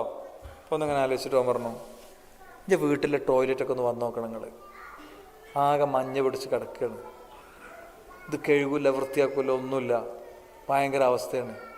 ഞാനേ ഇത് കാണുമ്പോൾ ആ ടോയ്ലറ്റിന് വാങ്ങാനുള്ള ക്ലോസറ്റ് വാങ്ങാനുള്ള പൈസ കടം വാങ്ങിയ ആളെയും ആ നേരൊക്കെ എനിക്കിവിടെ ഓർമ്മ വരും. പിന്നെ ടോയ്ലറ്റിൽ നിന്ന് ഇറങ്ങി എനിക്കിവിടെ പിരാന്താവും. അപ്പോൾ ഭാര്യ പറഞ്ഞൊരു കാര്യമാണ്, ടോയ്ലറ്റിൽ കുളിച്ചിറങ്ങിയ കാണാം പെരും ചൂട്, കുളിച്ചിറങ്ങിയ കാണാം. ഞാൻ മൂപ്പരോട് ചോദിച്ചു, ടോയ്ലറ്റ് ഭാര്യ കഴുകലില്ലേ? അപ്പോൾ മറുപടി എന്താ പറയുക, മൗലവി ടോയ്ലറ്റ് എനിക്ക് ചെറിയ മക്കളാണ്, 2 വയസ്സ് 5 വയസ്സ് ഇങ്ങനെ, ഇതിൻ്റെ അടിയിൽ ഇതൊക്കെ നമ്മൾ ചെയ്യും. പക്ഷെ ടോയ്ലറ്റ് വൃത്തിയാക്കണ ഒരു ബ്രഷ് കിട്ടാൻ വേണ്ടിയിട്ട് എത്ര ദിവസമായി ഞാൻ പറയൽ തുടങ്ങിയിട്ട്. അപ്പോൾ ഞാൻ പറഞ്ഞു, ഒരു അസൈൻമെൻറ്റ് തരികയാണ്, അടുത്ത 4 ദിവസങ്ങളാണ് ടോയ്ലറ്റ് കഴുകേണ്ടത്, പുതിയത് വാങ്ങാൻ പാടില്ല പറഞ്ഞാൽ. പുതിയത് വാങ്ങാൻ പാടില്ല. ഞാൻ നിങ്ങളുടെ അടുത്ത് നിന്ന് ഒരു ഉറുപ്പി വാങ്ങാതെ 5 മണിക്കൂർ ഇരുന്നാണ് പറഞ്ഞാൽ കേൾക്കണം എന്ന് പറഞ്ഞാൽ. നിങ്ങൾ കൗൺസിലറുടെ അടുത്ത് പോയാൽ നിങ്ങൾ മിനിമം 3000 അല്ലെങ്കിൽ 5000 കൊടുക്കേണ്ടി വരും. അവിടെ എനിക്ക് നിങ്ങൾ തരേണ്ട ഫീസാണത്. റെഡി ഏറ്റു കേട്ടോ. കാരണം ഓള് പെരയ്ക്ക് പോയതാണ്, ഇനിയിപ്പോൾ എന്ത് കേൾക്കുമല്ലോ, അങ്ങനത്തെ സ്റ്റേജൊക്കെ എത്തിയിട്ടുണ്ട്. അപ്പം വിളിച്ചിട്ട് പറഞ്ഞേ ഭയങ്കര സംഭവം തന്നെ കേട്ടോ, ഇതുകൊണ്ട് നല്ല ടൈം എടുക്കുന്നുണ്ട് കഴുകാൻ, ക്ലീൻ ആകണമില്ല. അപ്പം ഇങ്ങനത്തെ ഇപ്പം പ്രവാചകൻ വീട്ടിലെടുത്ത ഡ്യൂട്ടി ഏതാ? ഹാർഡ് വർക്കുകളാണൊക്കെ എടുത്ത് മരം വെട്ടുക, വിറക് വെട്ടുക, വെള്ളം കോരി കൊടുക്കുക, അതൊക്കെയാണ്. ഇനി സ്ത്രീകൾക്കുള്ളൊരു പ്രശ്നം എന്താ അറിയോ? ഒരുത്തം പറഞ്ഞത് വെച്ചാൽ ഞാൻ പാത്രമൊക്കെ കഴുകി വെച്ചു, അപ്പോൾ അവൾ എന്നോട് എന്നെ വന്ന് കെട്ടിപ്പിടിച്ചിട്ട് ഒരു ഉമ്മ വരുന്ന ഞാൻ വിചാരിച്ചേ. അപ്പോൾ പറയാം കുറച്ച് ഗ്ലാസും കൂടി ഉണ്ട്, അതും കൂടി ഒന്ന് കഴുകിയൊക്കെ. ഇങ്ങനെയുണ്ട്, ഇങ്ങനൊരു പ്രശ്നമുണ്ട് കേട്ടോ. ഒരു പ്രശംസാവാചക ആവശ്യമല്ലേ? ഭക്ഷണമാണെങ്കിലോ ഭക്ഷണത്തിൽ ഉപ്പ് തരണം എന്നൊക്കെ പറയും, ഭക്ഷണം ശരിക്കും കാണണമെന്ന് ഒന്നും പറയില്ല കേട്ടോ. അങ്ങനത്തെ ചില കുഴപ്പങ്ങളുണ്ട്. അപ്പോൾ ഈ ഇടക്കിടക്കിൻ്റെ പൈസ അതാണ്. പിണക്കെന്ന് പറയാൻ മാത്രം പിണങ്ങാറില്ല എന്നാണ് സന്തോഷം. പിന്നെന്താ, ദിവസങ്ങൾ നീളും, ഒന്നുമില്ല, മരിച്ചാൽ പിന്നെ നല്ല ചിന്തിക്കാൻ ഒരുപാട് വിഷയങ്ങളുണ്ടാവും, ആലോചിക്കാൻ ഒരുപാട് വിഷയങ്ങളുണ്ടാവും. നീളുന്ന ആൾക്കാർ നല്ലോണം ആലോചിച്ചോളി. എന്താ പറയുക, അള്ളാഹുവിൻ്റെ റസൂലിൻ്റെ ഹദീസുകളെയൊക്കെ വിശകലനം ചെയ്ത് അഹ്ലുസുന്ന പറഞ്ഞൊരു കാര്യമുണ്ട്. ഒരു വ്യക്തി നിന്നോട് ഒരു കാര്യം ചെയ്താൽ നീ അയാൾക്ക് ഉദറിനെ തരയണം. എന്താണ് ഇപ്പം മിഷ്കാത്തി എന്നോട് പറയാം, പോട ചെങ്ങയോടുന്ന് എന്ന് വിചാരിക്കുക. അപ്പം ഞാൻ അങ്ങനെ ആക്കുമ്പോൾ എന്താണ്, എന്താ ഇപ്പം അങ്ങനെ പറഞ്ഞ ആളല്ലല്ലോ, എന്താ ഇപ്പം അങ്ങനെ പറയാൻ കാരണം? അപ്പോൾ ഇവർ തൊട്ട് മുമ്പ് ആരോടോ ഫോൺ ചെയ്തിരുന്നു, അതിൻ്റെ ചൂടിലായിരിക്കും. അപ്പോൾ ശൈത്താൻ വന്നിട്ട് അത് പൊളിച്ചു തരും. എങ്ങനെ അറിയോ? അങ്ങനെയാണ് ഇപ്പോൾ മൂപ്പര് അവിടുന്ന് ഇപ്പോൾ ഷെലീനോട് സംസാരിച്ചുള്ള ഒരു പ്രശ്നമല്ലാതെ ഇഞ്ഞോട് മാത്രമേ പ്രശ്നമുള്ളൂ. അപ്പം ഞാൻ എന്താ ചെയ്യണ്ടു? അടുത്ത ഉദർ ആലോചിക്കണം. മോനൊക്കെ ഇവിടെ വന്നിട്ടുണ്ട്, അപ്പോൾ ഓനിപ്പോൾ ഒരു ജോലി ഉറച്ചത് ചിലപ്പോൾ പോയിട്ടുണ്ടാവും. അപ്പോൾ ശൈത്താൻ വന്ന് പൊളിച്ചു തരും. ശൈത്താൻ എന്താ പറയുക, അല്ല അങ്ങനെയാണെങ്കിൽ നിങ്ങളോട് ദേഷ്യം പിടിക്കണം എന്തിനാണ്, നിങ്ങൾ ജോലി കൊടുക്കുന്ന ആളൊന്നും അല്ലല്ലോ. അങ്ങനെ പൊളിച്ച് ശൈത്താൻ എന്ത് ചെയ്യുന്നറിയോ, 70 വരെ എത്തിക്കും. അപ്പം നമ്മളെന്താ ചിന്തിക്കേണ്ട അറിയോ? ലലീല ആരിഫു, എനിക്കറിയാത്ത എന്തോ ഒരു പ്രശ്നം മൂപ്പർക്കുണ്ട്, അത് സാരല്ല. ഈ പ്ലാനിക്ക് ബെഡ്റൂം എത്തിയാലും ഒരു പ്രശ്നമല്ല, പക്കയായിരിക്കും. പിന്നെ കുറേ ദിവസം കഴിഞ്ഞിട്ട് ചോദിക്കുക, അല്ലടി എന്നാൽ ബുധനാഴ്ച ഞാൻ ഇവിടുന്ന് ഇറങ്ങണ നേരത്തെ വാതിലൊന്ന് വലിച്ചടച്ചല്ലോ, എന്തിനേനു? അപ്പോൾ ഓളുണ്ടല്ലോ ആകെ വായന്നിട്ടേ. അല്ലെങ്കിൽ നമുക്ക് കൃത്യമായ ഒരു തിരുത്തുള്ളൊരു വിഷയം കിട്ടും. മിക്കവാറും എന്തേക്കാരം പ്രശ്നം എന്നറിയോ, നമ്മൾ സാധനങ്ങൾ വാങ്ങിക്കൊടുക്കാത്തായിരിക്കും. ഞാൻ സാധാരണ പറയാം, ഞാൻ ദീർഘമായ കാലം കുത്തു പറഞ്ഞൊരു പള്ളിയിലത്തെ ഒരാൾ പറഞ്ഞാൽ ചിലപ്പോൾ മിഷ്കാത്തിക്കും ഫൈസൽക്കാക്കൊക്കെ ആളെ മനസ്സിലാവും. 30 വീട്ടിൽ ചോറ് കഴിക്കാൻ പോവാം. അപ്പം ഞാൻ ചെന്ന് ഫാനിൽ ഇട്ടോട് കൂടെ ഫാൻ ഇങ്ങനെ ടക്ക് ടക്ക് ടക്ക് നിറങ്ങനെ അടിക്കുകയാണ് കേട്ടോ. സമയം പിന്നെ അപ്പോൾ ഞാൻ ചോദിച്ചു, ഈ പരീത്തെ പ്രശ്നം തേക്കാറല്ലേ എന്ന് ചോദിച്ചു. അപ്പോൾ ആ സ്ത്രീ പറയണേ, മൗലവി ഇത് ഈ ആഴ്ചകളോടൊന്ന് പറയണമെന്ന് കരുതിയാ. അപ്പോൾ ഈ മനുഷ്യൻ്റെ പ്രത്യേകത എന്താ അറിയോ, നാട്ടിലെ എല്ലാവർക്കും ഫാൻ വെച്ച് കൊടുക്കണതും ബൾബ് വെച്ച് കൊടുക്കണമൊക്കെ ഇലക്ട്രീഷ്യൻ്റെ പണി മൂപ്പർക്ക്. മൂപ്പരൊരു പരീത്തെ മാത്രം എന്ത് ചെയ്തിട്ടില്ല, നേരാക്കിയിട്ടില്ല. ഇനി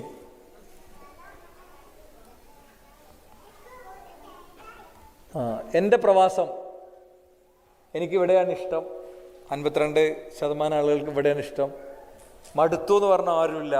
അപ്പോൾ ഈ രാജ്യത്തിന് ഭയങ്കര സംഭവമാണ്. പിന്നെ നാടാണ് പ്രിയം, നിർവാഹമില്ല. ഈ സദസ്സിൽ ഒരു തവണയെങ്കിലും PSC എഴുതിയ ആൾക്കാരെന്നൊക്കെ ചിന്തിച്ചാണ്. PSC അല്ലേ, പബ്ലിക് സർവീസ് കമ്മീഷൻ്റെ പരീക്ഷകൾ എഴുതിയ ആൾക്കാർ. അതായത് ഒരു വില്ലേജിൽ ചെന്നാൽ, ഒരു പഞ്ചായത്തിൽ ചെന്നാൽ എത്ര സീറ്റ് ഉണ്ടറിയോ? ആ സീറ്റിലൊക്കെ നിശ്ചിത സീറ്റ് നമുക്കുള്ള, നമ്മൾ നേരെ ഇങ്ങോട്ട് വരും, ഭാര്യനെയും കൂട്ടും. ഈ പരീക്ഷകളൊന്നും എഴുതൂല, തൊഴിൽ സാധ്യതകളെക്കുറിച്ച് ചിന്തിക്കൂല. ഒരു സ്ഥലത്ത് കയറി അവിടെ തന്നെ കയറും. അപ്പോൾ നാട്ടിൽ നിർവാഹമില്ല എന്നൊക്കെ പറയുന്നത് വെറുതെയാണ്. നാട്ടിൽ നിർവാഹമൊക്കെ ഉണ്ടാക്കാൻ പറ്റും. നമ്മളെ നഷ്ടം കണക്കൂട്ടണം. ഭാര്യനെയും കെട്ടിപ്പിടിച്ചിട്ട് രാത്രി ഉറങ്ങണീനൊരു എമൗണ്ട് നിശ്ചയിക്കുക. മക്കൾക്ക് ചുടുചുടാ ഉമ്മ കൊടുത്ത പോലെ കളിപ്പിച്ച് ആനക്കളിയൊക്കെ കളിക്കണീന് ഒരു വില നിശ്ചയിക്കുക. ഉപ്പാൻ്റെ അടുത്തും ഉമ്മാൻ്റെ അടുത്തൊക്കെ പോയി ഗുളിക പൊട്ടിച്ചു കൊടുക്കണീന് ഒരു പെർസെൻറ്റേജ് നിശ്ചയിക്കുക. നാട്ടിലെ പള്ളി അങ്ങനത്തെ സംഗതി അതിനൊക്കെ ഒരു പെർസെൻറ്റേജ് നിശ്ചയിക്കുക.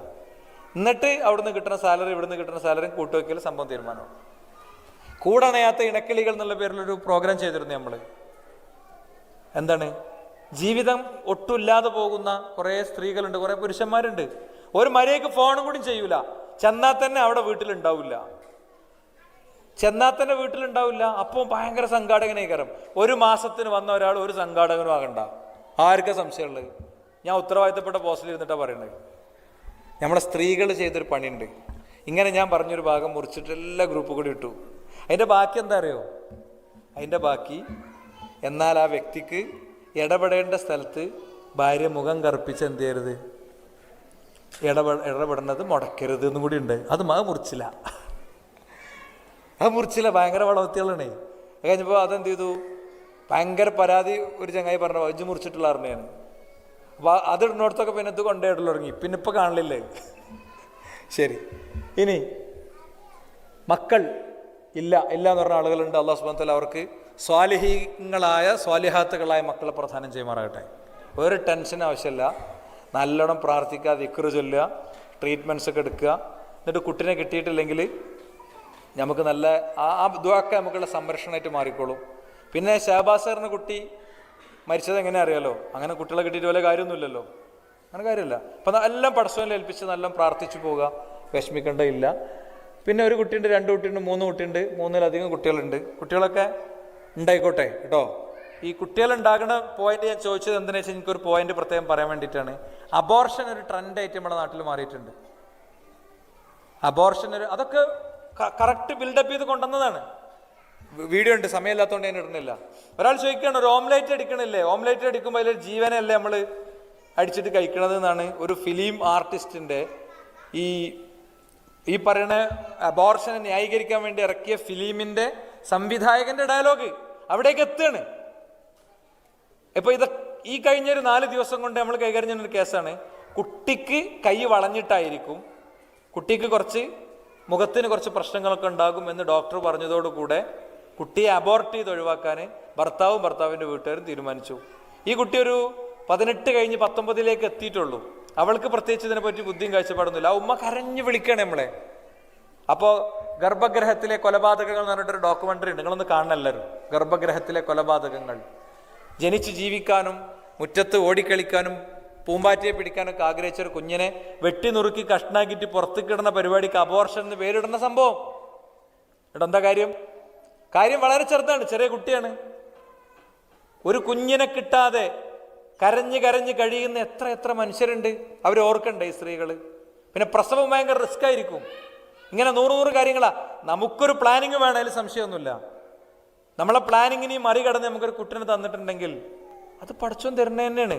ഇപ്പോൾ വേൾഡ് കപ്പ് ഇവിടെ ഇനാഗുറേറ്റ് ചെയ്ത വേദിയിൽ ഒരു ഗാനിം അൽ മിഫ്താഹ് എന്ന് പറ്റിയാണ് ആ കുട്ടീൻ്റെ പേര്, ഇല്ലേ? ഒരു ഡിഫറൻ്റ്ലി ഏബിൾഡ് ആയിട്ടുള്ള ആ കുട്ടീനെ ഉപേക്ഷിക്കാൻ തീരുമാനിച്ചിരിക്കുകയാണെങ്കിൽ എന്തായിരിക്കും അവസ്ഥ? അവനെ ആരാണ്? എനിക്കും നോക്കൊന്നും ഇല്ലാത്ത കഴിവ് പടച്ചോൻ കൊടുത്തിട്ടുണ്ട്. എൻ്റെ ഫോണിലൊരു കുട്ടീൻ്റെ വീഡിയോ ഉണ്ട്. ഞാൻ പൊതുവേ ഈ വിഷയം പറയുമ്പോഴൊക്കെ കാണിച്ചു കൊടുക്കും. എന്താ പറയുക, ഞാൻ ജുമാ ഖുത്ബ കഴിഞ്ഞ് ഇറങ്ങിയപ്പോൾ എൻ്റെ ഒരു സ്ഥിരം ശ്രോതാവ് എന്നെ വിളിച്ചിട്ട് പറയണത്, മൗലവി 5-ാം മാസത്തെ സ്കാനിങ് കഴിഞ്ഞപ്പോൾ ആ സ്കാനിങ്ങിൽ വന്ന കാര്യങ്ങളൊക്കെ വെച്ചിട്ട് ഡോക്ടർ പറയണത് ഇത് അബോർട്ട് ചെയ്യണമെന്നാണ്, ഇല്ലെങ്കിൽ പ്രശ്നം ഉണ്ടാവുന്നതാണ് കേട്ടോ. അപ്പോൾ ഞാൻ അവരോട് ചോദിച്ചു, ഡോക്ടർ അതിൻ്റെ ഇസ്ലാമിക വിധി എന്താണ്?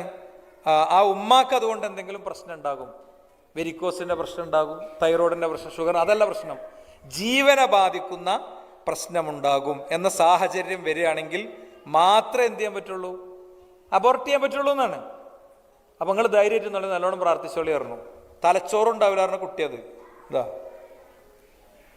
തലച്ചോറുണ്ടാവില്ല എന്ന് പറഞ്ഞ കുട്ടിയാണ്. ഇങ്ങനത്തെ എത്ര എണ്ണം വേണം നിങ്ങൾക്ക്? എത്ര എണ്ണം വേണം? എനിക്കുണ്ടായ 5 കുട്ടികളും സിസേറിയനാണ്. അപ്പം നിങ്ങൾ പറയാം, നിങ്ങൾ പറഞ്ഞിട്ടേക്കാരെന്ന്. അത് എൻ്റെ കുട്ടികളുടെ ഗർഭെടുത്ത ഗൈനക്കോളജിസ്റ്റിനോട് ചോദിച്ചാൽ മതി. സ്ത്രീകൾ ചിന്തിച്ചൊരു പോയിന്റിനെ മറുപടി പറഞ്ഞാണ്. നിങ്ങൾക്കിപ്പോൾ എന്താ ഇതെന്താ വെച്ച് കഴിഞ്ഞാൽ നമ്മുടെ ഉള്ളിൽ ബോധ്യങ്ങളുണ്ടെങ്കിൽ പഠിച്ചും സഹായിക്കും. ഓരോന്നും കഴിയുമ്പം അത് അതിൻ്റെ മെഡിക്കൽ സംഗതിയൊക്കെ വായിച്ച് പൊതുവെ എൻ്റെ വൈഫവരോട് നന്നായി സംസാരിക്കും. അതിൻ്റെ അടിസ്ഥാനത്തിൽ ഞങ്ങളൊരു ഉത്തരത്തിലെത്തും. 4-മത്തെ കഴിഞ്ഞപ്പോൾ എന്ത് ചെയ്തു അറിയോ? സ്റ്റോപ്പ് ചെയ്യാൻ വേണ്ടി ഡോക്ടർ പറഞ്ഞു. എൻ്റെ ഫ്രണ്ട്സായിട്ടുള്ള ഡോക്ടേഴ്സും നമ്മുടെ ഒരു മെഡിക്കൽ ബോർഡൊക്കെ അങ്ങനെ തന്നെ ഡിസിഷൻ പറഞ്ഞു. അപ്പം നമ്മൾ വൈഫിനൊക്കെ പറഞ്ഞ് കൺവിൻസ് ചെയ്ത് എന്ത് ചെയ്തു, അതിലേക്കെത്തി അവരെന്ത് ചെയ്തു, പ്രൊസീജിയർ പ്രകാരം സ്റ്റോപ്പ് ചെയ്തു. പിന്നെ ഒരു കുട്ടി കൂടി ഉണ്ടായിരുന്നു. 5ാമത്തെ ഒരു കുട്ടി സ്റ്റോപ്പ് ചെയ്തതിന് ശേഷം ഉണ്ടായി. അത്രേ ഉള്ളൂ. അല്ലാഹു സുബ്ഹാനഹു വ തആല നമ്മുടെ മക്കളിൽ ഖൈറും ബർക്കത്തൊക്കെ പ്രദാനം ചെയ്യുമാറാകട്ടെ.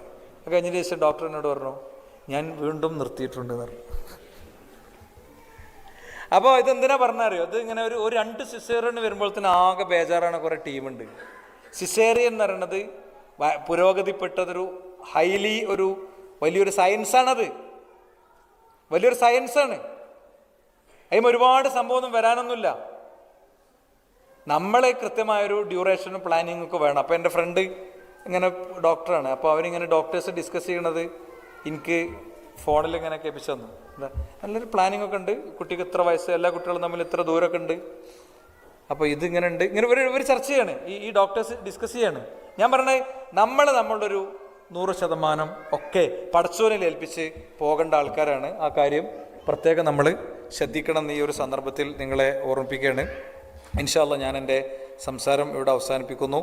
ഇത്തരം വിഷയങ്ങളിൽ നിങ്ങൾക്ക് പഠിക്കാനുള്ള ധാരാളം ഞാനതിലൊരു ക്വസ്റ്റ്യൻ ചോദിച്ചിരുന്നു, ADHD എന്താണെന്ന് നിങ്ങൾക്ക് അറിയുമോ എന്ന് ചോദിച്ചിരുന്നു. 99.9% ആൾക്കാർക്കും അറിയില്ല ADHD എന്താണെന്ന് അറിയില്ല. വേണമെങ്കിൽ നമുക്ക് ആ ക്വസ്റ്റ്യൻ എടുക്കാം.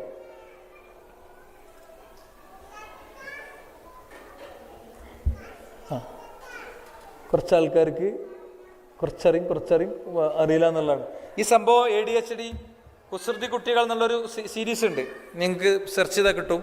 നമ്മൾ പഠിക്കണം, അല്ലെങ്കിൽ നമ്മളെ കുട്ടികളോട് നമ്മൾ ഭയങ്കര ദ്രോഹമാണ് ചെയ്യുന്നത്. പാരൻറ്റിങ് ഒരു കോഴ്സായിട്ട് തന്നെ എടുത്ത് പഠിക്കേണ്ടതാണ്. ആ രീതിയിൽ കാര്യങ്ങളെ ഏറ്റെടുത്ത് മുന്നോട്ട് പോവുക. ബറക്കല്ലാഹു ഫീക്കും.